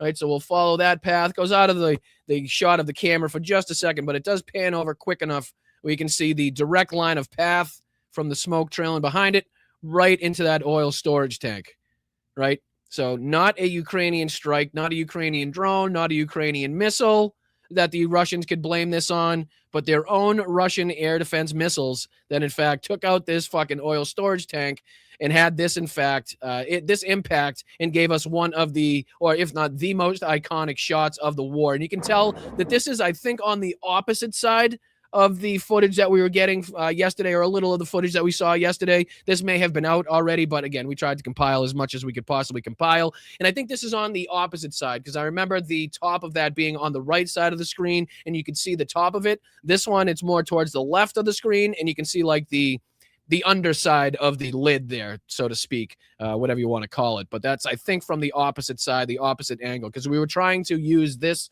smokestack in the background yesterday to try to gather or try to guesstimate like how high this thing got. But like I said, that's just the latest information detailing that it was in fact a Russian air defense missile. As you'll see one more time here, go from right to left on your screen, coming from behind me. There it is right there. And then just a little slow motion detail one more time, because it's that fucking good. Look at that shit. I mean, that, I don't know if that could happen more perfectly. You know what I mean? I mean, that thing is still perfectly level, perpendicular, horizontal, all of that till about the time it gets to the top of that smokestack. Look at that shit. Unreal. Unreal. And if you haven't checked out my Blue Sky, head over to bostonbrian.com on Blue Sky, and you can check out, I designed already a NAFO patch. It's not affiliated with any of the campaigns as of yet, but I did tell the 69th Sniffer Brigade that they could use it to their choosing, however they feel fit. It might be a little bit too detailed for the stitchers to get done, but I think if it makes its way around social media, I think it will have the desired impact, the desired effect. But unbelievable, this site, it really is. Every time I see it, it's crazier and crazier. And not just that, but just the the substantial the substantial smoke plumes going over the city of Moscow, and knowing that the Moscovites themselves forced to wake up and look at this scene over their city and recognize that this war is not going how they thought it was going, right? Not going how Vladimir Putin and the Kremlin was telling them that it was going, not looking at the Russian air defenses having the desired effect that the Russians would say that they were going to have if, in fact, this thing ever did take place. But again, I think there was a few more things here. Let me see if there's anything else reported by Jay and Kiev before we dive on. Because I believe, like I said, there was more strikes inside of Russia. It was a little bit hard for me to figure out what was struck.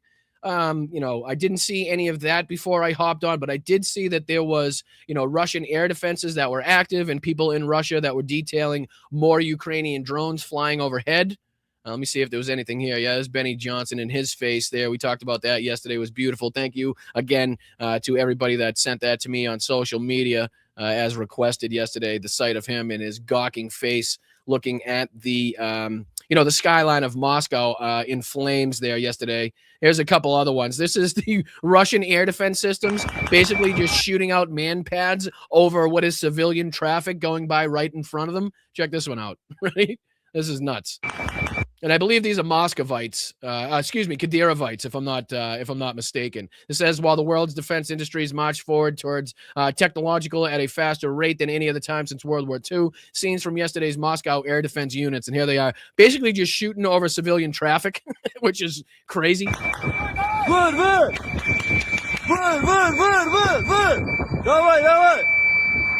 Just regular traffic going by right in the front of them as they both have a man pad on their shoulder. I mean, those things, they pop out a little bit, but they tend to sink before that secondary, the secondary explosion or the secondary, I don't know what you'd call it, the secondary fuse kind of kicks off. But you can see that here. Luckily, I don't think there was a car directly in his path as he shot this, but just ridiculous shit seen here by the Russian military.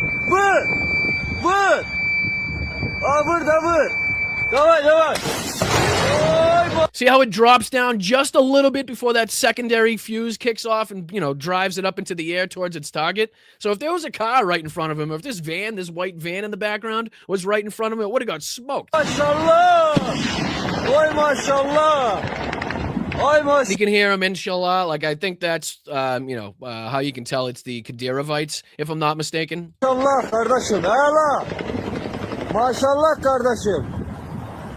I mean, look at the fucking smoke, right? Just, apocalyptic scenes there, something they're definitely not used to, and they better get more used to, because I'm assuming and predicting it's going to get more frequent as far as these scenes in and around Moscow, in different, kind of notable areas in the Russian territory. MashaAllah. Look at just people running on the bridge, fucking civilians running by, cars parked, cars driving by, just shooting off man pads as air defense systems right on the bridge. No good. Yep. What's happening? Fucking sukubliad. You shoot this thing right here. Fuck me, man. Let me get off bridge first. You're going to smoke my car with this thing. Fuck. MashaAllah, kardeşim. Look at this. Just fucking people strolling by. Just strange. Another one coming. Yep. Get out of the fuck out of the way. Look at this idiot standing behind it, too. I don't know if this specific man pad has the effect that a shoulder-fired rocket usually has, but there's typically, a blast zone behind those that you don't want to stand in. Like, you can typically get ripped apart just from the blast going backwards, projecting that, projectile forwards a lot of the times. I don't know if that's something you got to worry about as far as this man pad is concerned, but the guy directly right behind him is not in the best place, I got to say. This guy in the khakis and the black shirt, not in the best place, I don't know if he makes it. Yeah. Look at this guy. He's trying to stop the traffic, not very successfully, right? You'd think he'd maybe, I don't know, go on the other end of the bridge and stop the traffic while you guys are shooting rockets in between civilian fucking vehicles.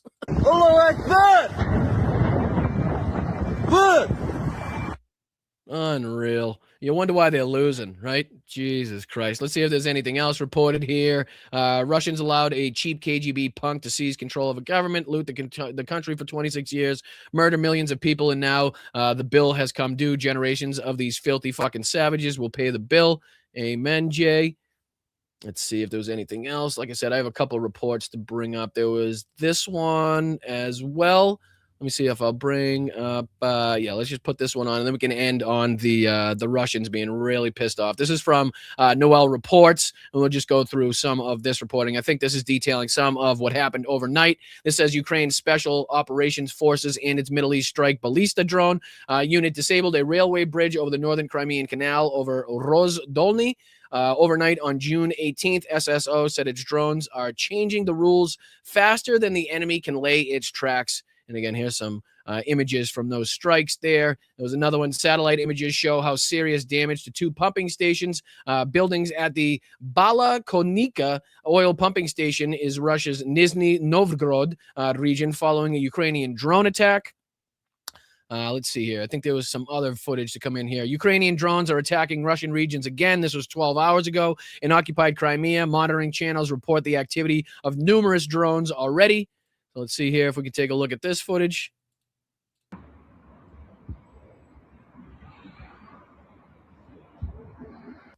Again, it's just why it may not look like anything's taking place. Obviously, you can see the drone in the background, but like it's wild to see over Russian occupied territory, Russian territory itself, whatever it may be, that Ukrainian drones are flying just willy-nilly, just, at its fucking leisurely pace, going from point A to point B. You don't hear any Russian air defenses. You don't hear any small arms fire. You don't see any fucking anti-drone missiles being shot up there. You don't see anything.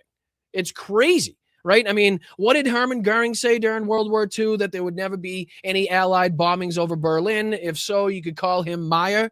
Right? Like, that's what I feel like the Russians were saying. Like, they felt like they were so capable. Like, they were such a military force, and they had, so much leverage over the Ukrainian military that never would a Ukrainian drone or bomb or missile or plane or helicopter ever be seen over Russian territory. Damn sure not over Moscow. Damn sure not able to strike the Moscow oil refinery or consistently night after night get through the Russian air defenses into these, heavily populated areas and what is supposed to be the most heavily defended areas inside of Russian airspace.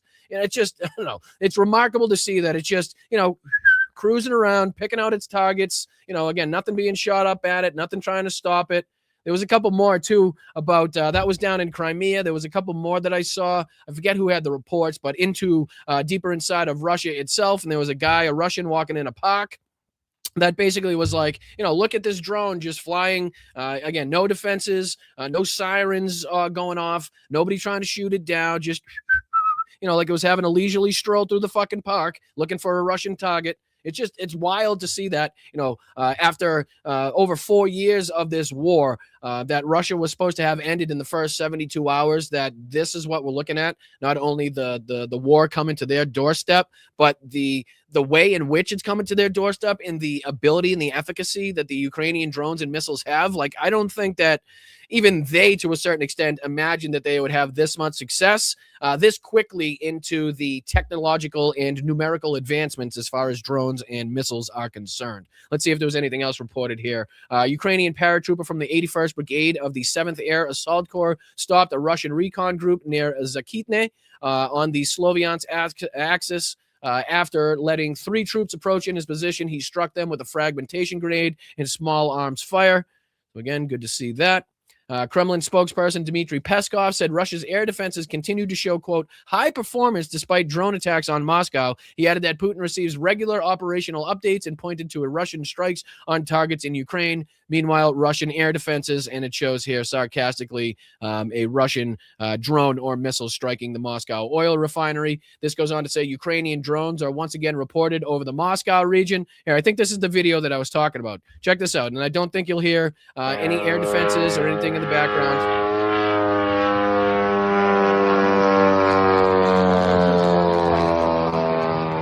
Right? I mean, you would suspect of a military with the capabilities that the Russians say they have and the air defenses that they say they have, that there would be fucking massive, not even an emergency going on. There'd be massive alarms ringing. There'd be massive air defenses to not let that get to its final destination. Right? You'd maybe try to put all your air defenses in and around the border, so that you could catch it more quickly, so that you wouldn't have it get deeper into your territory. Obviously, you'd have the bigger cities and more prominent aspects of your country also with the air defenses, but you'd probably want to stop that, sooner rather than later. But you don't see or hear anything going on, just this Russian sitting there filming away at what just looks to be, it just looks like a small Ukrainian plane flying really slowly on its way to fucking the Kremlin, going to deliver its fucking payload. You know what I mean? It's wild to see this deep into this war. And I know it may not look substantial and there's nothing crazy happening in the clip, but, if you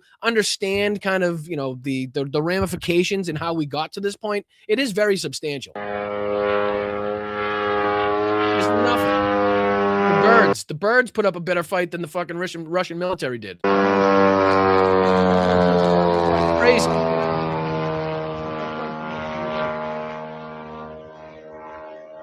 And again, that's probably a good time to bring this up as well. Let me see if I can bring this over to this screen real quick.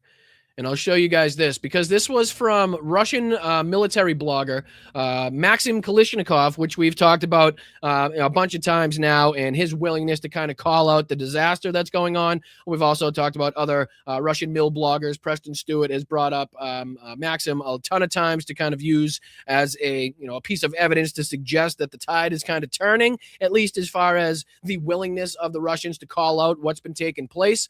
So this is, again, and he posted a picture of the attack on Moscow, and he says, and I translated this to English, it says, "To defeat such a force, what's needed is nothing like the fruits of Brezhnev's long rot mixed with Gorbachev's vomit and Yeltsin's looting. The dogs of war aren't afraid of apparatchiks who try to woo, but in reality don't want to fight for victory, but merely, quote, build schemes and reach agreements. The dogs of war don't care about simulacra and pretense. In the gathering darkness, red eyes glow and wet fangs gleam. Even the gay Europeans, as he put it, who were considered spineless vegetables back in 2013, are pumping up their military and weapons muscles, smelling the scent of fear and confusion." So just that one sentence, and again, in my apologies, this is how he puts this. Happy Pride, everybody. And again, happy Juneteenth. Thank you, everybody, for watching and joining us. And again, I apologize for the language that he uses, but again, I am just reading what he wrote. Let's see if I can make this just a little bigger on the screen. Might be a little easier for you guys to see. But just listen to this sentence. "Even the Europeans," I'll just state that, "who were considered spineless vegetables back in 2013 are pumping up their military and weapons muscles, smelling the scent of fear and confusion." That scent of fear and confusion is emanating from the Russian military, is emanating from the Russian leadership, is emanating from the fucking Kremlin, is what he's saying here. And again, this is a Russian military blogger. So again, somebody that has been more than willing and more than ready to see the utter destruction of Ukraine in its entirety. So this is not somebody that has been on the fence for a long time or has been the one calling out the military. No, this is somebody that is ready, willing, and able to see the continued destruction and is calling out what he sees as the blatant chaos and the inefficiencies of their military. He says, "To defeat evil, we need the likes of Strelkov and Guard Sergeants Mirs, Ernest, Gudvin, Grubnik, and Captain Bereg. I'm listing the living and the dead. Those whose fanatical desire for victory and iron will are mixed with the ingenuity and creativity of the Sameldelkin and the electronic. We need people with long wills, enormous intellects, and an iron core. Lord, how miserable it feels when you can clearly see the enemy's next moves, but can't do anything about it." Now, again, another telling sentence in this. How miserable it feels to be able to see the enemy's next moves, to know what they're going after. They're going after Crimea. They're going after the land bridge, the Kerch bridge. They're going after the oil infrastructure. They're going after the oil refineries. They're going after the ports in which they use to ship and sell this oil on the market. All of these things, not a fucking secret, right? I'm no military genius, right? I'm no, fucking prominent historian as far as military is concerned by any stretch of the imagination. And we've talked about time and time again what the goals and what the objectives of the Ukrainian military are and what they're doing, where they're fighting, and why they're doing it. Right? I'm sure to a large extent, we don't know everything, obviously, as far as their larger goals, plans behind the scenes, but it's clear once you see the movements and the activities, what along the lines of what they're going for. And he's saying here that it's miserable to be able to see that, but can't do anything about it. So he's again talking about the Russian military's ineffectiveness at stopping what they know is coming. They know that it was going to be strikes in and around Russia. They know about the oil refineries. They know about down there in Crimea and all of the other places on the front, but they just don't seem to be able to combat it. And it's getting worse, not better. And then he goes on to see, when your own elite can't see beyond their own noses and, quote, fight either with infantry against drones or with the garishly cheesy scribblings of Dima Medvedev or with the hysterics of Nachigal, the moment of truth has arrived. All the old limitations and shams are gone. The time has come for a life or death fight. Severe trials lie ahead, and may the will and fortitude be with us. I hope you understand me well. And I think he goes on here to talk about how much footage is coming from these different strikes, the Ukrainian strikes. And I think he has a reason, somebody to blame. And I think he's blaming immigrants. Does that sound familiar to the maggots in this fucking country at blaming everything on the immigrants? Let's see here. He goes on to talk about Chinese tourist published a video of an anti-aircraft missile or Manpads missile hitting a storage tank on the territory of Moscow oil refinery during a morning raid by Ukrainian armed forces. That is the video that we just saw that gave us the information to suggest that it was a Russian missile that did in fact take out that storage tank. So he's commenting on that and the video footage coming from that. So he says, the situation with the leaked pile of videos once again clearly demonstrates that if there are a huge number of migrant workers and foreign tourists in the area of the target, then any bans on the publication of footage or arrivals or air defense operations aimed at the citizens of the country will not have the slightest effect. So that is the law that we talked about, basically stating that it's illegal for anybody to put up these scenes, to put up this footage of the Ukrainian strikes or, the damage done by the strikes or anything along those lines, detailing, gas shortages. You continue to see it because there's so many out there. Russia's such a huge territory that it's almost impossible for them to crack down entirely on that. They can make examples, and hopefully that will filter down as far as they're concerned. But he's blaming it on Chinese tourists publishing that video that directly led to everybody looking at the fact and realizing the fact that it wasn't a Ukrainian drone, wasn't a Ukrainian missile, wasn't debris. No, it was a Russian fucking air defense missile that took out their own storage tank. And I love it every time I say it. And again, like I said, he's blaming migrants for that, blaming foreign tourists, and again, migrant workers. Sounds very similar to what you'd hear in this country if a similar thing happened. And he says a similar thing happened with the Ukrainian armed forces strikes in March on the Ust-Luga port in St. Petersburg. And then he goes on to, again, detail that. There was another post that I think he has where he's kind of sarcastically thanking people for the, let's see here, factory production with ground-based robotic tank. So I don't think that's anything pertaining to that. I thought there was one here where he was, you're right here, where he says, so many happy messages. I'm just touched, which I believe is being facetious. I believe he's being sarcastic, and people are calling out his willingness that he's had to, to talk about the strikes, to call out the lack of air defense systems in place to stop this, to call out that we're this deep into this war and this is what we're feeling. So I believe the people on his Telegram channel are kind of pushing back a little bit, which is what kind of brought upon this post. So many happy messages. I'm just touched. You can see it got 155 clown emojis and only 33 up likes. 16 100s, 9 loves there. But even this first one, you can see 429 clown emojis. What did the other one get that we just read? I didn't even see it. Let's see. I think it was 198 clown emojis. That was the other one. This one got 329. So more clown emojis than it got thumbs up, right? And I'm sure you could probably add up the 161s. Got 23 thumbs down, 11 hearts with fires. So again, you can see that there are definitely people on his page that don't like what he's writing, don't like the pushback. But I just thought that would be kind of prominent to dive into. There was also this that I wanted to show as well, because boy, oh boy, does this fall right in line with the Benny Johnson really having a tough time looking at the skyline of Moscow in flames and kind of portraying that to his audience without looking like, this Moscovite, without looking like this fucking Vatnik himself, because of how devastated he is that, I don't know, maybe those, Russian ruble checks that he's been cashing while he was part of that tenant media scandal may stop coming at some point. But this is Vladimir Solivov, right? We haven't seen Vladimir in a while, haven't posted a Russian Media Monitor video in quite some time here, but I think it's about that time we get back into it, because after the strike on Moscow, I'm desperate to see his reaction. I'm desperate to see how he's going to portray this to his audience. I'm desperate to see his attitude. I want to see if he's defiant. I want to see if he's kind of depressed. I want to know what this son of a bitch is feeling. And like I said, this is Vladimir Solyov, is rattled by Ukraine's latest drone strikes in Moscow, posted by Russian media monitor here. And I just want to go through a couple minutes of this. And like I said, just kind of revel in the fact that hopefully he's a little bit down in the dumps, a little bit depressed. And hopefully it's starting to dawn on him just a little bit more that this war is coming more to his doorstep than it's coming to, again, closer to Kyiv, right? So again, let's just dive into this real quick. Russian media monitor Solyov being rattled by Ukraine's latest drone strikes in Moscow. Take it away. And I'll have to read the translations because he doesn't translate so into audio. It's just translated into text. So my apologies, but I'll read it out for you guys along the way. I'll even jump out of the way so you guys can see it, and I'll just read from the background.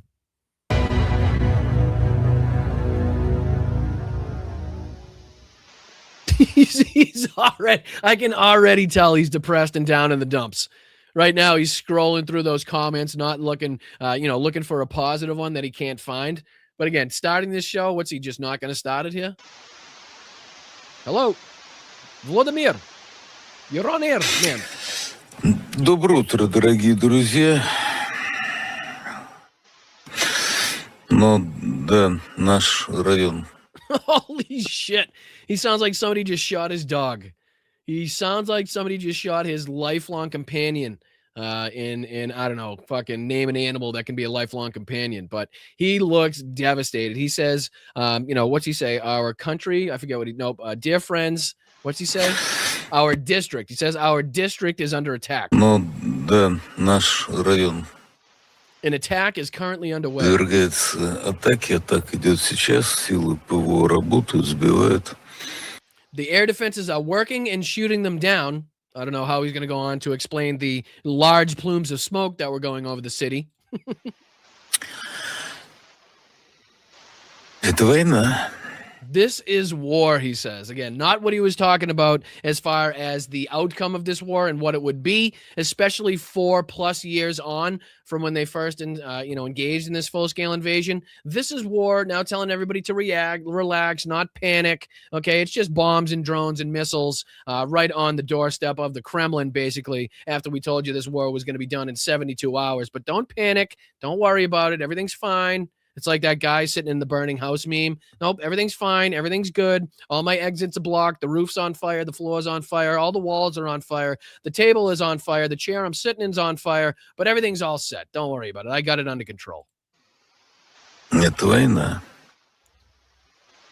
И враг делает ставку на нанесение нам стратегического. The enemy is betting on our strategic defeat, and he's so goddamn depressed that he's speaking at about one word every, 3.5 hours. So I'm going to speed this up just a touch, but I wanted you to recognize and realize just how down in the dumps and depressed he is, and the lack of energy, the lack of enthusiasm, the lack of, trust and victory. Let's just say that he comes out with after, probably choking on the smoke that's flowing through the Moscow air as he had to come in for this show.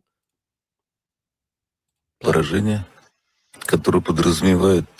Which means the strengthening of offensive capabilities, and that is on the Ukrainian side. They are strengthening their offensive capabilities, absolutely.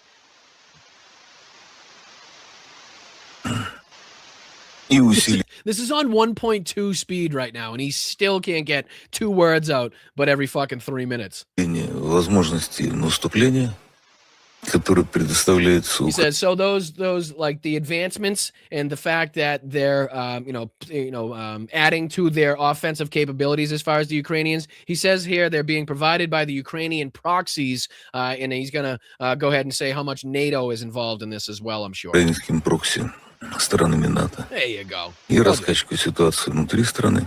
So he says they want the destabilization of our domestic situation, and I think to a certain extent we've already got that. I think the reaction that we've been seeing posted by not only Russian citizens looking at the drones and missiles flying into Russia, but also the Russian citizens that are, more and more going on social media to post about the fuel shortages, whether in the occupied territories of Ukraine or in a lot of different Russian territories that we've seen more and more of, whether that's rationing or people having to, fight over each other for the QR code so that you can get gas on a specific day, whatever it may be, or just outright no gas. We've seen that kind of filter down through, like I said, not only Crimea into occupied territories of Ukraine, but also now into different areas of Russia itself, which is not a good sign for them. Надо хорошо понимать, с кем мы имеем дело и с чем. I mean, I'm telling you, dude, if you were to ask me, what do you think it would look like if you went and kicked somebody repeatedly in the nuts about 3,000 times, and then again, you went and, unalived their lifelong pet, their companion that they've had? What do you think they'd look like? What do you think they'd sound like if they had to, in fact, do a show later on that day? And I'd probably just rely upon pulling up this clip. I'd probably just pull up Vladimir Solyvov right now, looking the way that he's looking, speaking the way that he's speaking, and I'd say that's probably what you'd look like if you repeatedly kicked the guy in the nuts several thousand times and then told him basically everybody he's ever loved is no longer with us. That's what he would look like and sound like. Дело. Нам надо хорошо понимать. Сейчас будут раскачивать общество, сейчас будут заламывать руки, сейчас будут говорить, как There will be wringing of hands. There will be saying, how can it be? Сейчас будут говорить, а вот They will be saying, this is what you called for. вы призвали к этому, а вот вам теперь Now самим it's за это flying back to you for this. летит. Это все совершенно понятно. Все абсолютно Says it's понятно. totally clear. It's absolutely clear. All of their methods are obvious. Isn't that, again, that's what we just heard from Maxim Kalashnikov. They are obvious, right? Not all of them, but definitely certain parts of what they're going after are very obvious, and you still can't do dick about it. You still can't do dick about it. You still can't say that your Moscovites, the residents of Moscow, are going to be totally and completely safe and they won't have to see fires and smoke over the skyline because, you were able to shoot down all of the drones and the missiles because you have such fantastic air defenses and military capabilities. You can't fucking say that. And it's getting worse and worse by the day, right? We just detailed how there was even more strikes in and around Moscow. Like I said, I had a little bit of trouble detailing what was targeted and what, if anything, was struck. But there was definitely an attack. There was definitely more missiles and drones being lobbed into Russia by the Ukrainians. And we'll see here if I end this just a little bit early. We can go back to maybe Jay in Kyiv has some further updates or maybe the Clash report in case I missed anything. But just a couple more minutes of his misery. And I know this is slightly boring and mundane, but again, I'm just kind of, reveling in the misery of these pricks now feeling this war come to their doorstep and how they have to, again, relay to their audience to stay calm and, how depressed he is. And he's trying to make it seem like everything's hunky-dory, everything's okay, ladies and gentlemen. Don't worry about it. Just a little setback here 4 years plus on after we enacted the full-scale invasion. Все их методы ясны. I'll get out of the way. Hold Ничего on. нового в этом даже. Says there's absolutely nothing new about them. And they're talking about the Ukrainian, goals and attacks, especially on the oil refineries. And again, they still can't mitigate those damages. They still can't make it so they are fully protected as far as those sites are concerned. Близко нет. Как с этим можно бороться? So he says, how can we fight against it? Ну, во-первых, He says, first of all, don't get hysterical, which is, again, great military strategy, which is, don't freak out in case you're in a situation where you'd want to freak out. But again, I don't think that's going to do much to mitigate against the missile and drone activity, right? Just debate, the fact that you want the citizenry or the people listening to your show not to get hysterical. Okay, that's one step. Maybe they won't, or maybe they can't, or maybe they shouldn't. But then what are you going to do to shoot down more drones and missiles so they don't see the damage that they continue to see night after night now in different areas of Russia? Because that's going to go on to lead to more hysterics. You know what I mean? At some point, if you're going to tell them not to get hysterical, it's because you have some plan in place to make it so that they don't have to get hysterical in the future. right? You can't just say don't get hysterical. Meanwhile, this is going to continue to happen, because that's when you get people in hysterics, right? When they feel like their government can't protect them, when they feel like these almighty air defense systems that they were told were in place basically have no impact, or again, not the impact that they said that they were going to have. That's what creates hysterics. So just saying don't get hysterical is maybe will work and will, kind of quell everything for a certain amount of time. But if they continuously see these attacks, those hysterics are going to creep up more and more. Не истерить на уровне человеческом. Не истерить. So he says, don't get hysterical on a human level. And I'll go on here because I think he pulls up a comment from somebody in the chat. I think it's this one right here. Припишет, а как не истерить, Владимир? So he says, Yuri writes, how are we not supposed to get hysterical, Vladimir? Столицу твоей родины. When your country's capital is being bombed. And again, he's reading this off his little laptop. I'm assuming it's in, I don't know, the live chat or the live feed, or somebody that posted to him on his social media sites. But this is Yuri, and I think he blasted a picture of the guy's face, basically saying, how the fuck do you not want us to freak out? We're now seeing Moscow itself being bombed. Our nation's capital that we said was the most heavily protected airspace basically on the planet, if you listen to the Kremlin, is now being bombed night after night after night consistently, in the oil facility that we need in order to have a substantial portion of Moscow continue to function is now being degraded nightly. So how the fuck do you expect us not to freak out? And listen to what he says. Ну, Юрий, Is никак Yuri. не истерить. Чем поможет истерика? So he says, don't get hysterical. How will hysteria help? And then he goes on to tell him, hey, at your age, doesn't matter how old you are, why don't you go enlist in the Red Army? That's his answer to this. That's his answer to strikes against Moscow, missiles in Moscow, drones in Moscow, the Moscow oil refinery being struck time after time after time, and added to the substantial list of different oil refineries and different ports that have been struck by the Ukrainians over the last several months that have been undertaking this kind of these achievements, these goals, this strategy, right? So his answer to this is telling people in Russia, don't freak out, go join the Red Army. Which, again, if you've seen anything from any of the, the drone footage, the camera footage coming from the front lines, coming from the battlefield, not something you really want to be as a member of the Red Army in, a wide open expanse while you have Ukrainian drones hunting down your asshole at every waking moment. Not really the place that I'd want to be. But listen to what he says. He says there are no such thing as too many bayonets in line. Despite your age, join the ranks of the Red Army. Now, just, nothing against Yuri here, because he's actually got a pretty smart comment about how the fuck do you not want us to freak out when you got the capital being bombed. But does Yuri look like somebody that's going to substantially help the ranks of the Red Army? Does Yuri look like somebody that's going to hop in there and all of a sudden the fucking momentum of the war is going to change because Yuri hit the front lines? I'm sorry, Yuri, my apologies. I'm just saying your hairline's telling me that you're of an age where you might not be as, let's just say, physically capable as you once were, or I don't know, mentally with it, considering the amount of vodka I'm assuming that you've drank in your life. But anyway, the suspenders above that probably aren't telling me or saying soldier. You know what I mean? I'm just throwing that out on a limb. I may be wrong, but I just don't think that telling Yuri here to join the ranks of the Red Army is going to go do a lot to stop the hysteria and people freaking out inside of Moscow, St. Petersburg, because they can't get gas. Other people in Moscow because Vladimir Putin had to ask basically permission from Volodymyr Zelensky on whether or not he could have his Victory Day parade. I don't think that's instilling too much trust. Значит, надо вливаться в ряды Красной Армии. Says, and get to work. So go and join the Red Army and get to work. What else is there to do? Вот и все.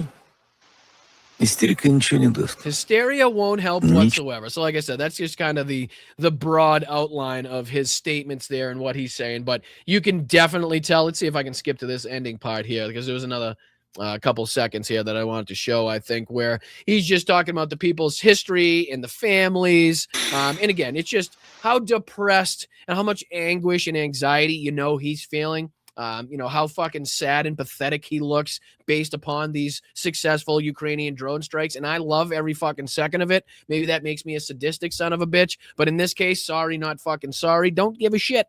Really don't. Appreciate you for joining me. Thank you for sticking with me. Don't give a shit if you think I'm sadistic. But again, to see him this distraught over this is something that I am going to love for quite some time. But just another minute of his depression here. And then, like I said, we'll see if we can check in with Clash Report or a couple of these other sites to see if there's anything that we missed while we've been on here. А какие у нас еще варианты? Какие у нас еще варианты? Надеяться, что Запад вдруг скажет «нет, прекратить». So he says, hoping that the West will suddenly say, stop it? Come on. Да ну ладно, прекращать. Listen to him. Все не так. Sounds like you're about to cry.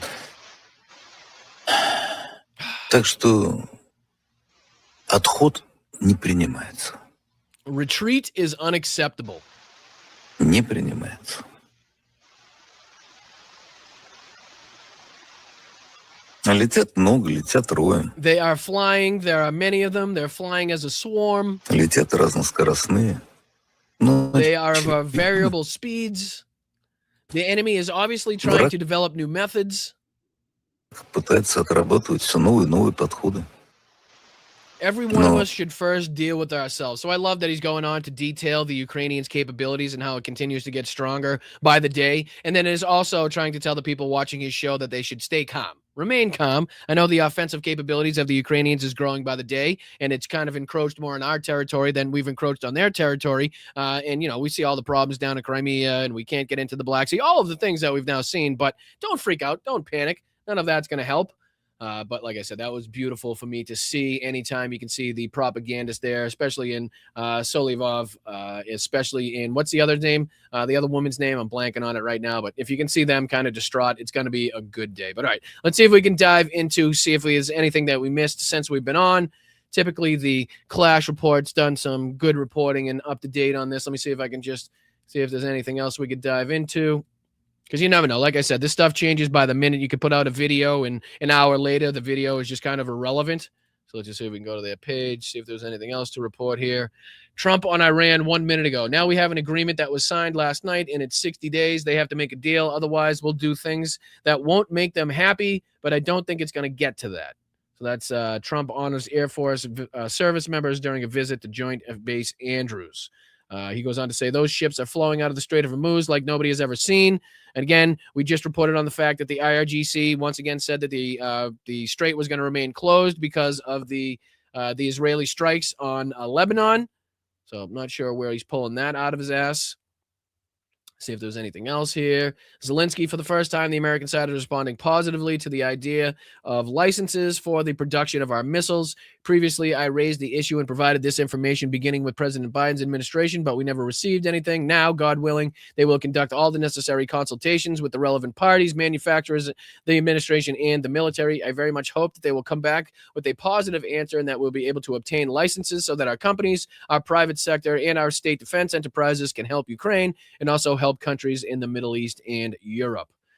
He also goes on to say when Lukashenko says that he does not want to be dragged into this war, that he should be then he should be honest, at least with his own people, because it's not who he can be dragged into the war. It is an entire country that can be dragged into the war by Russia.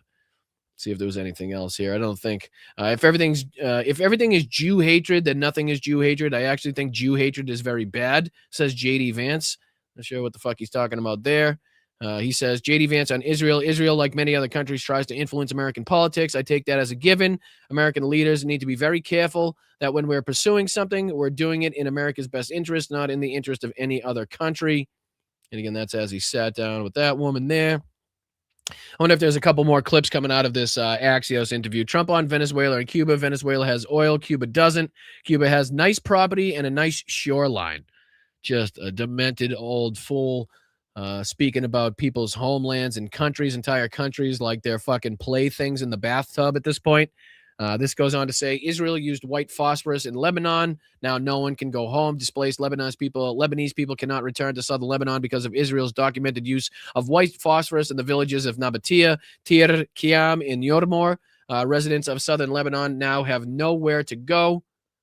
That's detailed there in a Clash Report article. It says, Trump, I have great poll numbers. I would beat any candidate they have by 25 points. Again, just absolute delusional bullshit. Let's see here. Axios' Mark Caputo. Do you view Anthropic to a degree its CEO Dario Amodei as a threat to national security? Trump, well, not now, but maybe a week ago. Jesus Christ. Trump on Biden. We had a man that could walk up a flight of stairs. I don't know. I don't want to talk about this because if I trip a little bit, they'll say, "Oh, this is terrible." Well, we've already talked about how you can't walk in a goddamn straight line. Your cankles, again, how your bloated fucking body can't fit into half the seats they try to squeeze you into. What else does he say here? I lost respect for some people who, Trump, I don't want to mention names, but hardliners, oh, if you got to take them out. I'm not looking to kill people. So he's probably talking about Lindsey Graham and other people on his side, if I'm not mistaken. But it doesn't seem to me like they were, at least as far as JD Vance is concerned, addressing what was taking place. And I don't know when these were recorded, so maybe he wasn't even privy to what was taking place last night and this morning.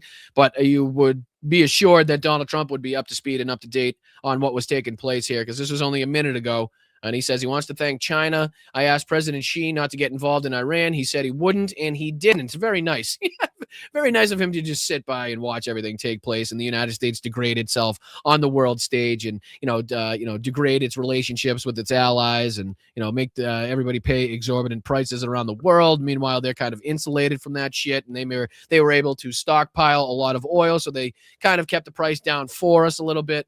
But then he says, we're doing a lot of trips. We'll be going to Turkey. We'll be at some point going back to China for a big conference. So a bunch of that nonsensical ramblings by a fucking decrepit orange left out in the sun. But I think we kind of touched base on everything that I wanted to as far as today's show is concerned. I appreciate you guys for sticking with me, especially those that stick with me to the end. Like I say, we typically leave the last half of the show for the Ukraine reporting, typically dive into the domestic policy stuff first in the show. So anybody that sticks with me for the second half and obviously to the end of the show, I really, really respect and appreciate. Because, like I said, these are very important issues. And if you don't think they're important, they're very much, I am very much passionate about the issues. So, again, I appreciate you guys sticking with me and joining me in these fights on all of these different fronts that we're taking a look at. So, just to kind of reiterate the strikes in this posted by Benjamin Netanyahu earlier this morning that he and the IDF struck about 150 different Hezbollah targets in Lebanon and eliminated dozens of terrorists. As reported by the Lebanese, they said, I believe it was 18 plus that were killed.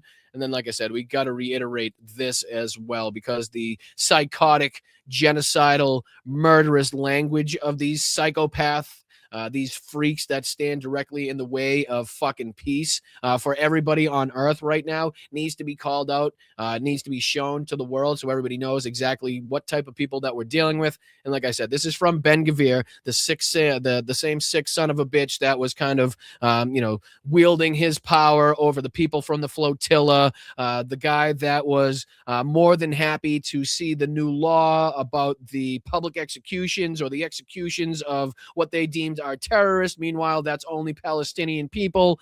So that same disgusting motherfucker that needs to be in a pine box as soon as possible said this, for every tear of an Israeli mother, 1,000 Lebanese mothers must weep. All of Lebanon must burn. With all due respect to the Americans, Israel must make it clear to the entire world that the blood of our sons and the security of our citizens are not forfeit. All of Lebanon must burn, he says. All of Lebanon, not Hezbollah, not the territory that Hezbollah now inhabits, not people affiliated with what they deem to be terrorists. No, all of Lebanon must burn, says Ben-Gvir. Our supreme duty is to protect the citizens of Israel and the soldiers of the IDF, and this commitment takes precedence over every other consideration, basically saying, fuck you, United States, and your memorandum of understanding with Iran. We don't have to deal with that. We don't have to agree to that. We're kind of working on our own. I know we're utilizing basically all of your fucking money and all of your weapons, but please don't tell us what to do. We're going to act independently, regardless of what that means for the ongoing destruction and economic hardship for the entirety of the planet. If in fact the strait remains closed and this MOU doesn't, grow into a finalized agreement.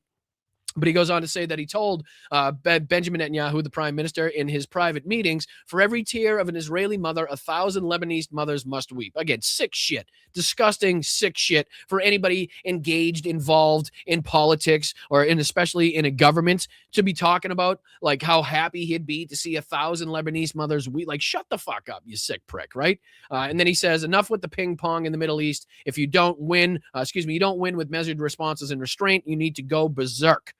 So again, berserk means just kill everybody, anybody in your way, anybody that you deem to be an enemy or, deem as a terrorist is just going to be slaughtered, much like you did in Gaza there. And he says to obliterate, to crush the terror. So again, Yashar Ali says, you are a psychopath and one of the greatest threats to the security of Israel and of Jewish people around the world. You belong in a psychiatric institution, not in a government role. And I wholeheartedly second that. Let me see if there's any quote tweets here about this as well. See if there's anybody else. Like I said, oh, did they take this post down?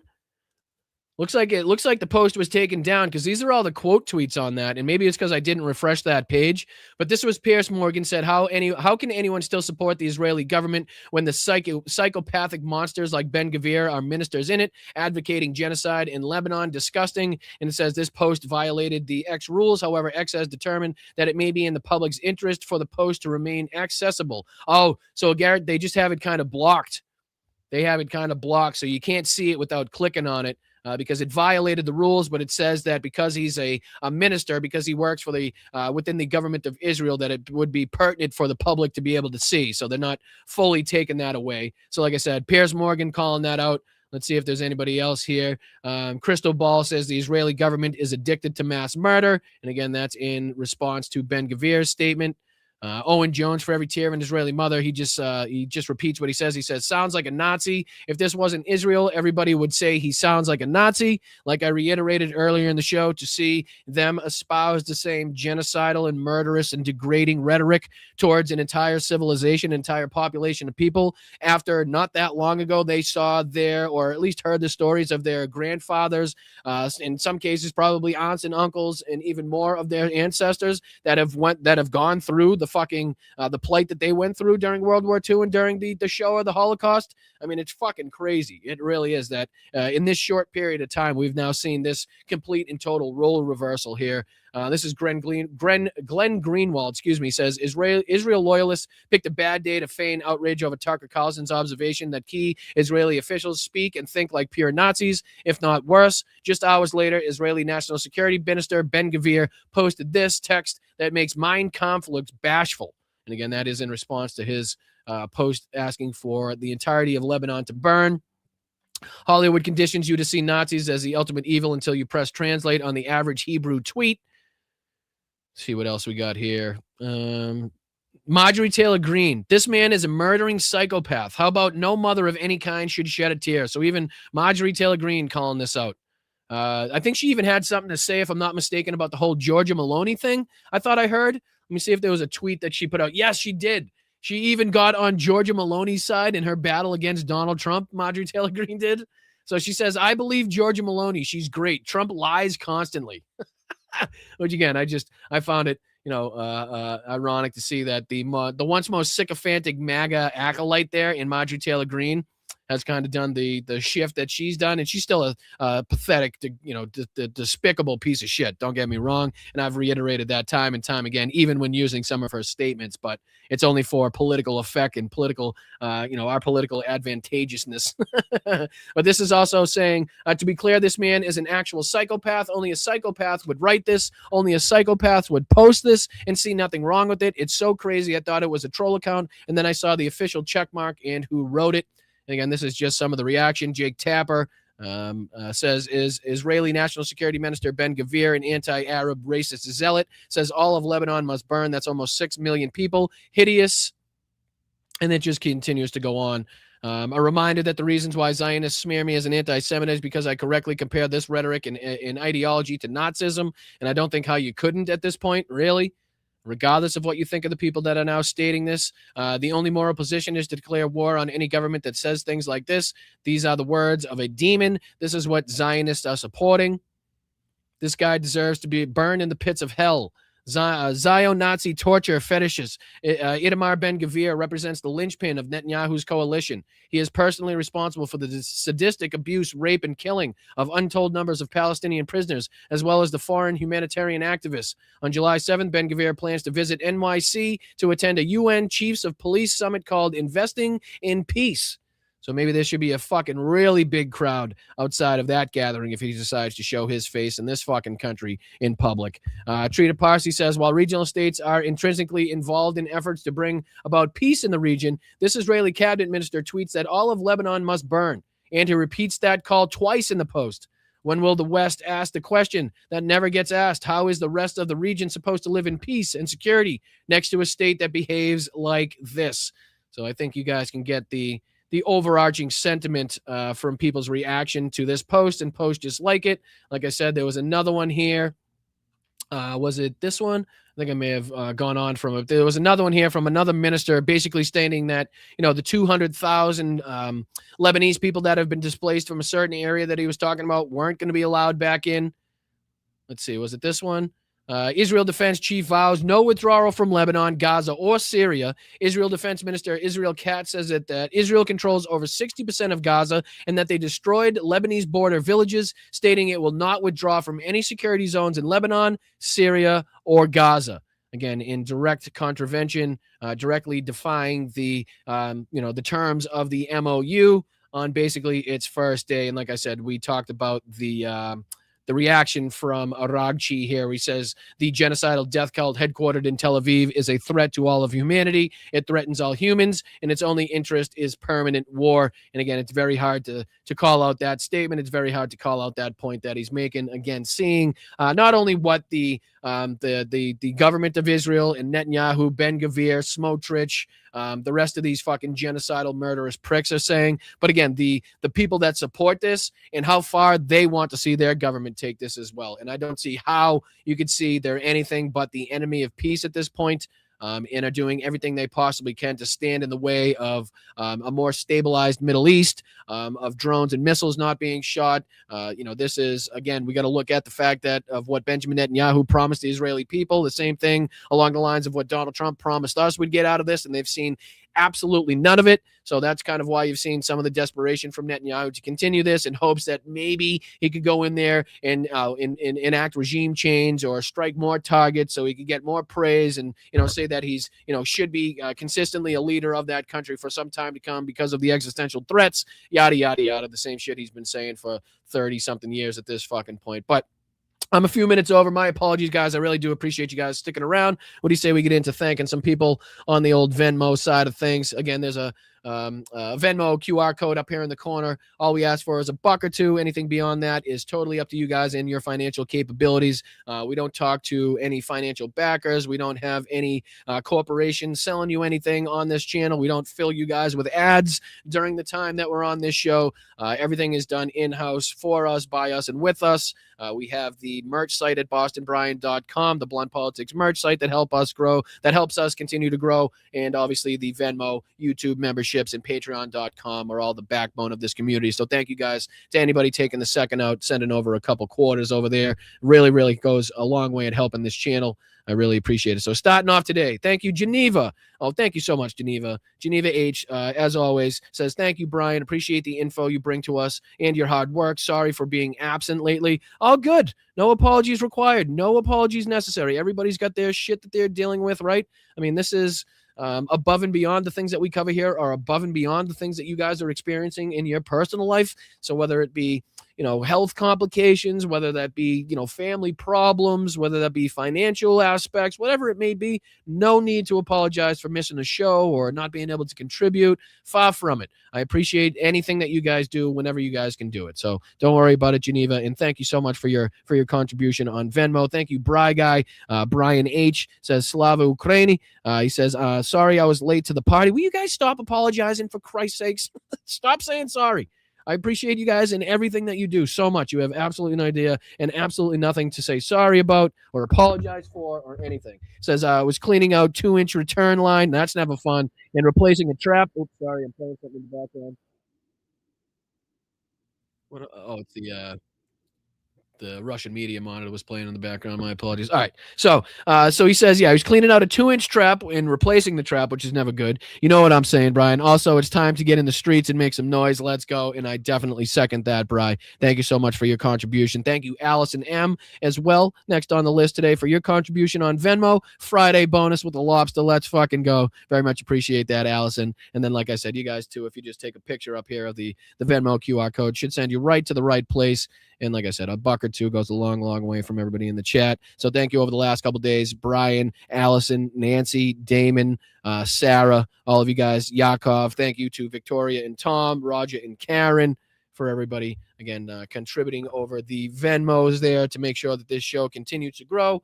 And what do you say we start thanking some people over here on the YouTube side of things? I apologize. I missed these today, but, I was kind of focused on the show. So thank you so much, MT. Much appreciated for the 10 gifted subs, 10 gifted memberships now going out to 10 fantastic people in that chat because of MT and his contributions to the channel. Always good to see you here, my friend. I hope you're well. Hope all of the associates and people that you might be with, depending on what country you're in at this point, are well. And thank you so much for being here and contributing to the show. As always, much appreciated, MT. Thank you so much to Jeff.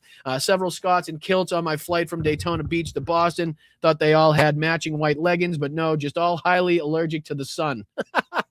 And again, it's been very frequent that we've been seeing kilts on the streets around here, on the streets of Boston, in the surrounding areas. And I'm sure there's going to be no shortage tonight because, like I said, 6 o'clock is the Scotland-Morocco, and I might just have to wander down to the center to see what shenanigans we can get into. Again, you can't miss out on having some fun with the Scots while they're in town, right?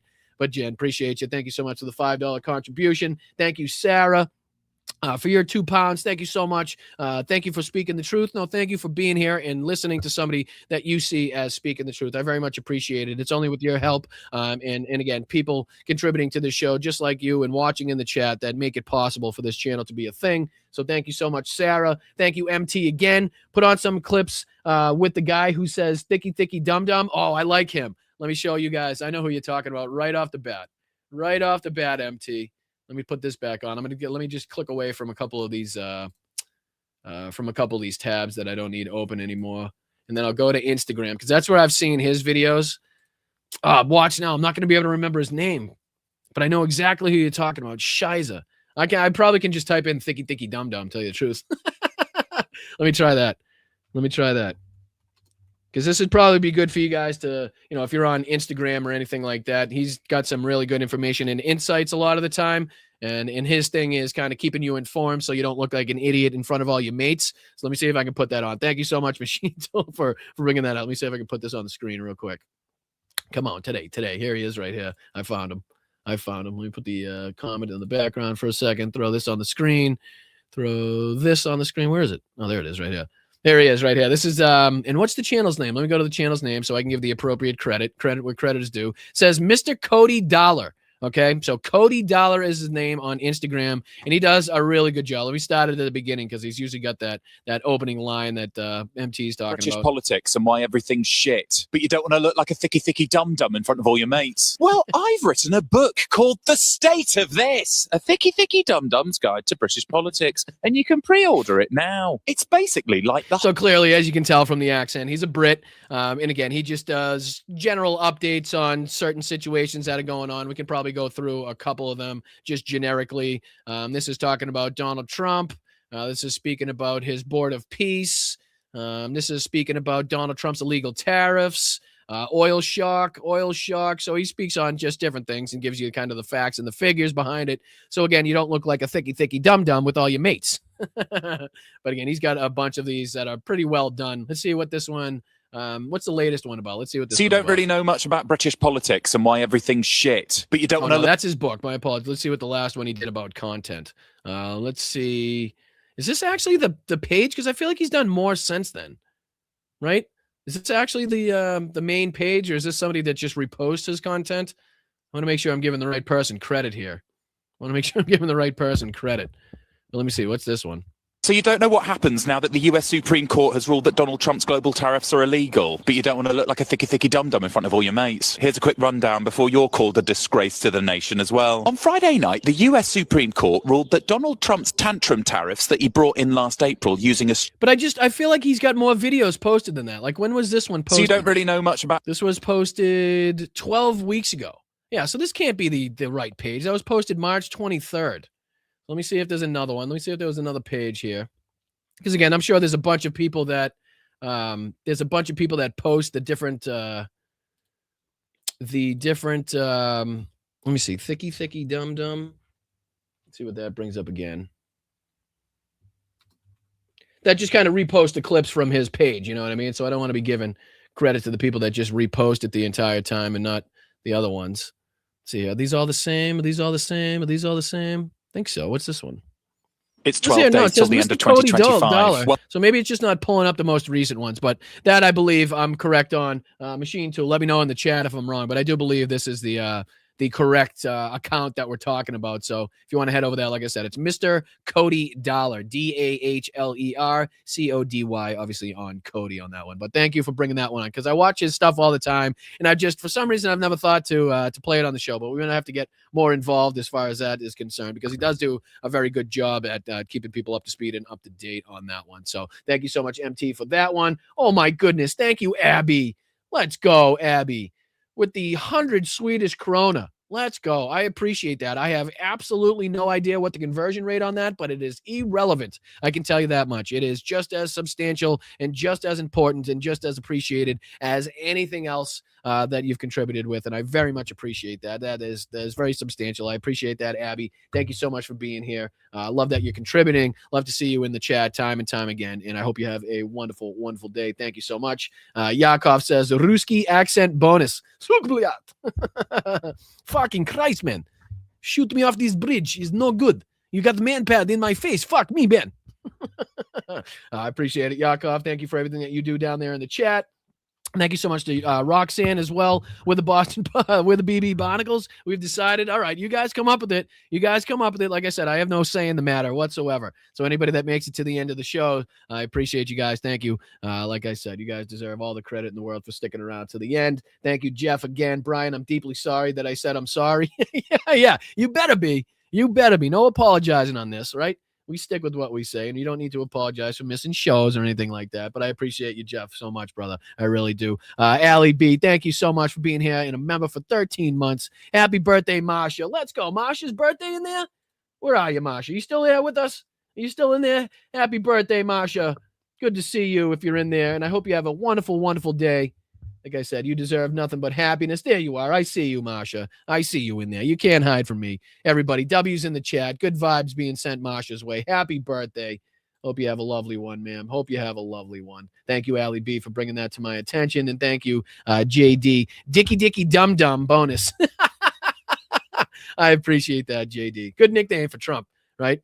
Good nickname for Trump. So you can watch him so you don't look like a thicky dum-dum, and then we got to call it Trump Dicky dum-dum. That's a good one. I appreciate it, JD. $5 going right in the swear jar as usual. And I appreciate you guys always for everything that you do for this show, your contributions, whether it be, in the super chats, super stickers, whether it be through Venmo, or obviously everybody contributing to the Help 99 NAFO 69 Sniffer Brigade campaign that we're running right now. And again, I appreciate you guys. I appreciate the hell out of you for making that a possibility. I am so honored and privileged to be a part of a community that is worthy of doing these things, and people putting the trust in these communities to raise not only the awareness, but the funds to keep the war going, to make sure that we are continuously defending our Ukrainian brothers and sisters, and obviously stepping up at a time of need. So thank you so much to everybody in the chat that consistently contributes. Thank you to everybody that hits that subscribe button, that consistently gives us the ability to do these things. Like I said, when you get up above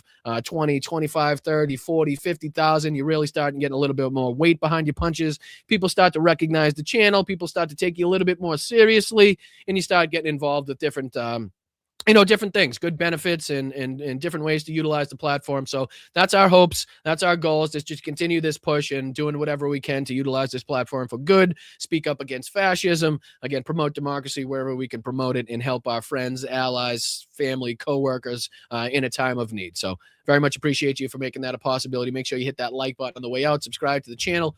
My name's Brian. This is the Blunt Politics Podcast. Thank you guys so much. And again, stay loud, stay proud, stay aggressive. Get the hell out of your seats and into the streets, folks, because we're definitely not pissed off enough in this country. And again, we're going to have to consistently keep our eye on what happens between Israel and Lebanon, and then, Israel and Hezbollah in Lebanon, and then obviously see what effect that has on this ridiculously shaky MOU that seems to be dead on arrival before the vice president even sets off to Switzerland to sign the motherfucker. So again, we'll keep you up to speed on that. And if anything late and breaking happens, we'll make sure to kind of bring you that news. If not, we'll see you guys Sunday for the Sunday show, what we call our main show. Don't ask me why. I think it's because it was the OG, the original show that we've done. So make sure you check us out Sunday, 1 p.m. on the East Coast. That's 10 a.m. on the West Coast. Make sure you hit that notification bell. That'll tell you when I go live, when I put out shorts. Check out bostonbrian.com. It takes you to all my links for social media. Check out the Substack. No charge whatsoever for the Substack. And again, we have patreon.com/BostonBrian. 3 great tiers on there. You can sign up and get access to the Zoom chats that we have every single Monday. Just a little bit better way to get acquainted with myself and the people in the chat that come join and hang out for a little bit. So again, if you want any access to those perks, discounts to the merch site, you can sign up at patreon.com/BostonBrian, or again, be a member here at YouTube. Thank you guys so much to everybody on Facebook, YouTube, Instagram, Twitch, and Substack. And a big shout out and a big salute to the mods. Like I said, stay proud, stay loud, stay aggressive. We're not staying quiet, and we're going to continue to fight. We are part of the opposition. We are the resistance here. So that's what we're going to continue doing. And we're going to continue being a thorn in the side of this Republican Party, the mainstream media, and definitely Donald Trump, until we don't have to be anymore. All right. So I'm out of here. I'm signing off. I appreciate you guys. Make sure you hit that like button on the way out if you didn't do it on the way in. And I'll see you Sunday, unless something really big and dramatic happens. And then we'll pop back in and give you the updates. All right.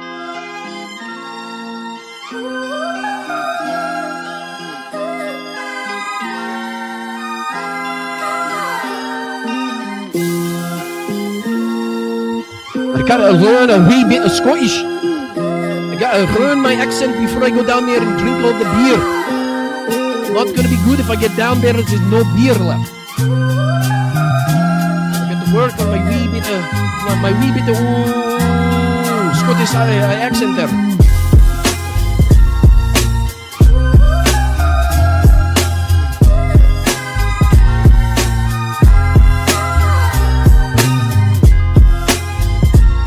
What I'm thinking I'm a right quick.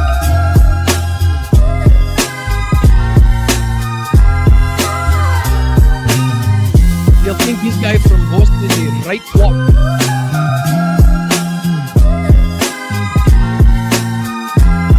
Yes, I got rocked, man. I have to practice a little more. Yes, I got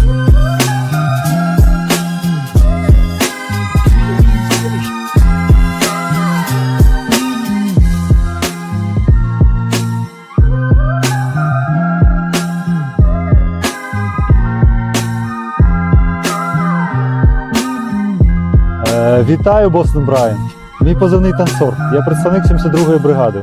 Дякую тобі і твоїм підписникам за цей донат, за цю чудову машину, яка буде нас возити усіх на позиції, захищати Україну і наближати перемогу. Разом усі до перемоги. Дякую.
you, Vicky. Oh, thank you, Marsha. Very nice of you. Very kind of you. Thank you, Roxanne. Thank you, Luck Dragon. Thank you, Tiff, as always. Thank you, Maybe Tomorrow. Thank you, Damon. Thank you, Her Story. Thank you, Laurie. Love you guys. Appreciate you guys. Hit that like button. I'll see you guys Sunday. Happy Father's Day to anybody I may not see. Вітаю, Бостон Брайан. Мій позивний танцор. Я представник 72-ї бригади. Дякую тобі і твоїм підписникам за цей донат, за цю чудову машину, яка буде нас возити усіх на позиції, захищати Україну і наближати перемогу. Разом усі до перемоги. Дякую. We're inviting Americans from all across the country to come. God bless the United States. Here's a thought. Grow a sack, fill it with some balls. It's a new form of vicious violation to our country. Somebody said, is that a Trump statement or is that real? Obama. Obama.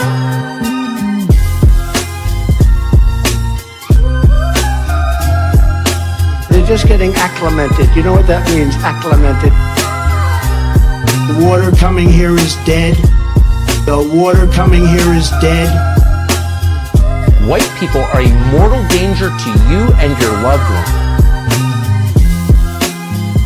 When you ran out the healthy arms, you ran out of really healthy, they had great arms, but they ran out. It's called sports, it's called baseball in particular, and pitchers, I guess you could say, in really particular.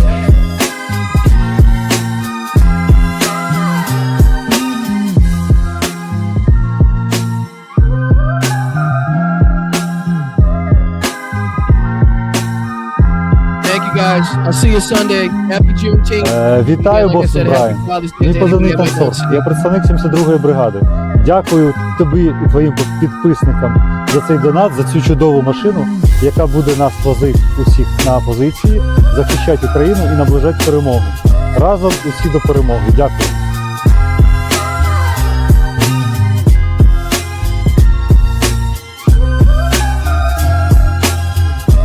Fucking Nazis. I'm standing up here bashing the living shit out of Nazis. The big, fat, sloppy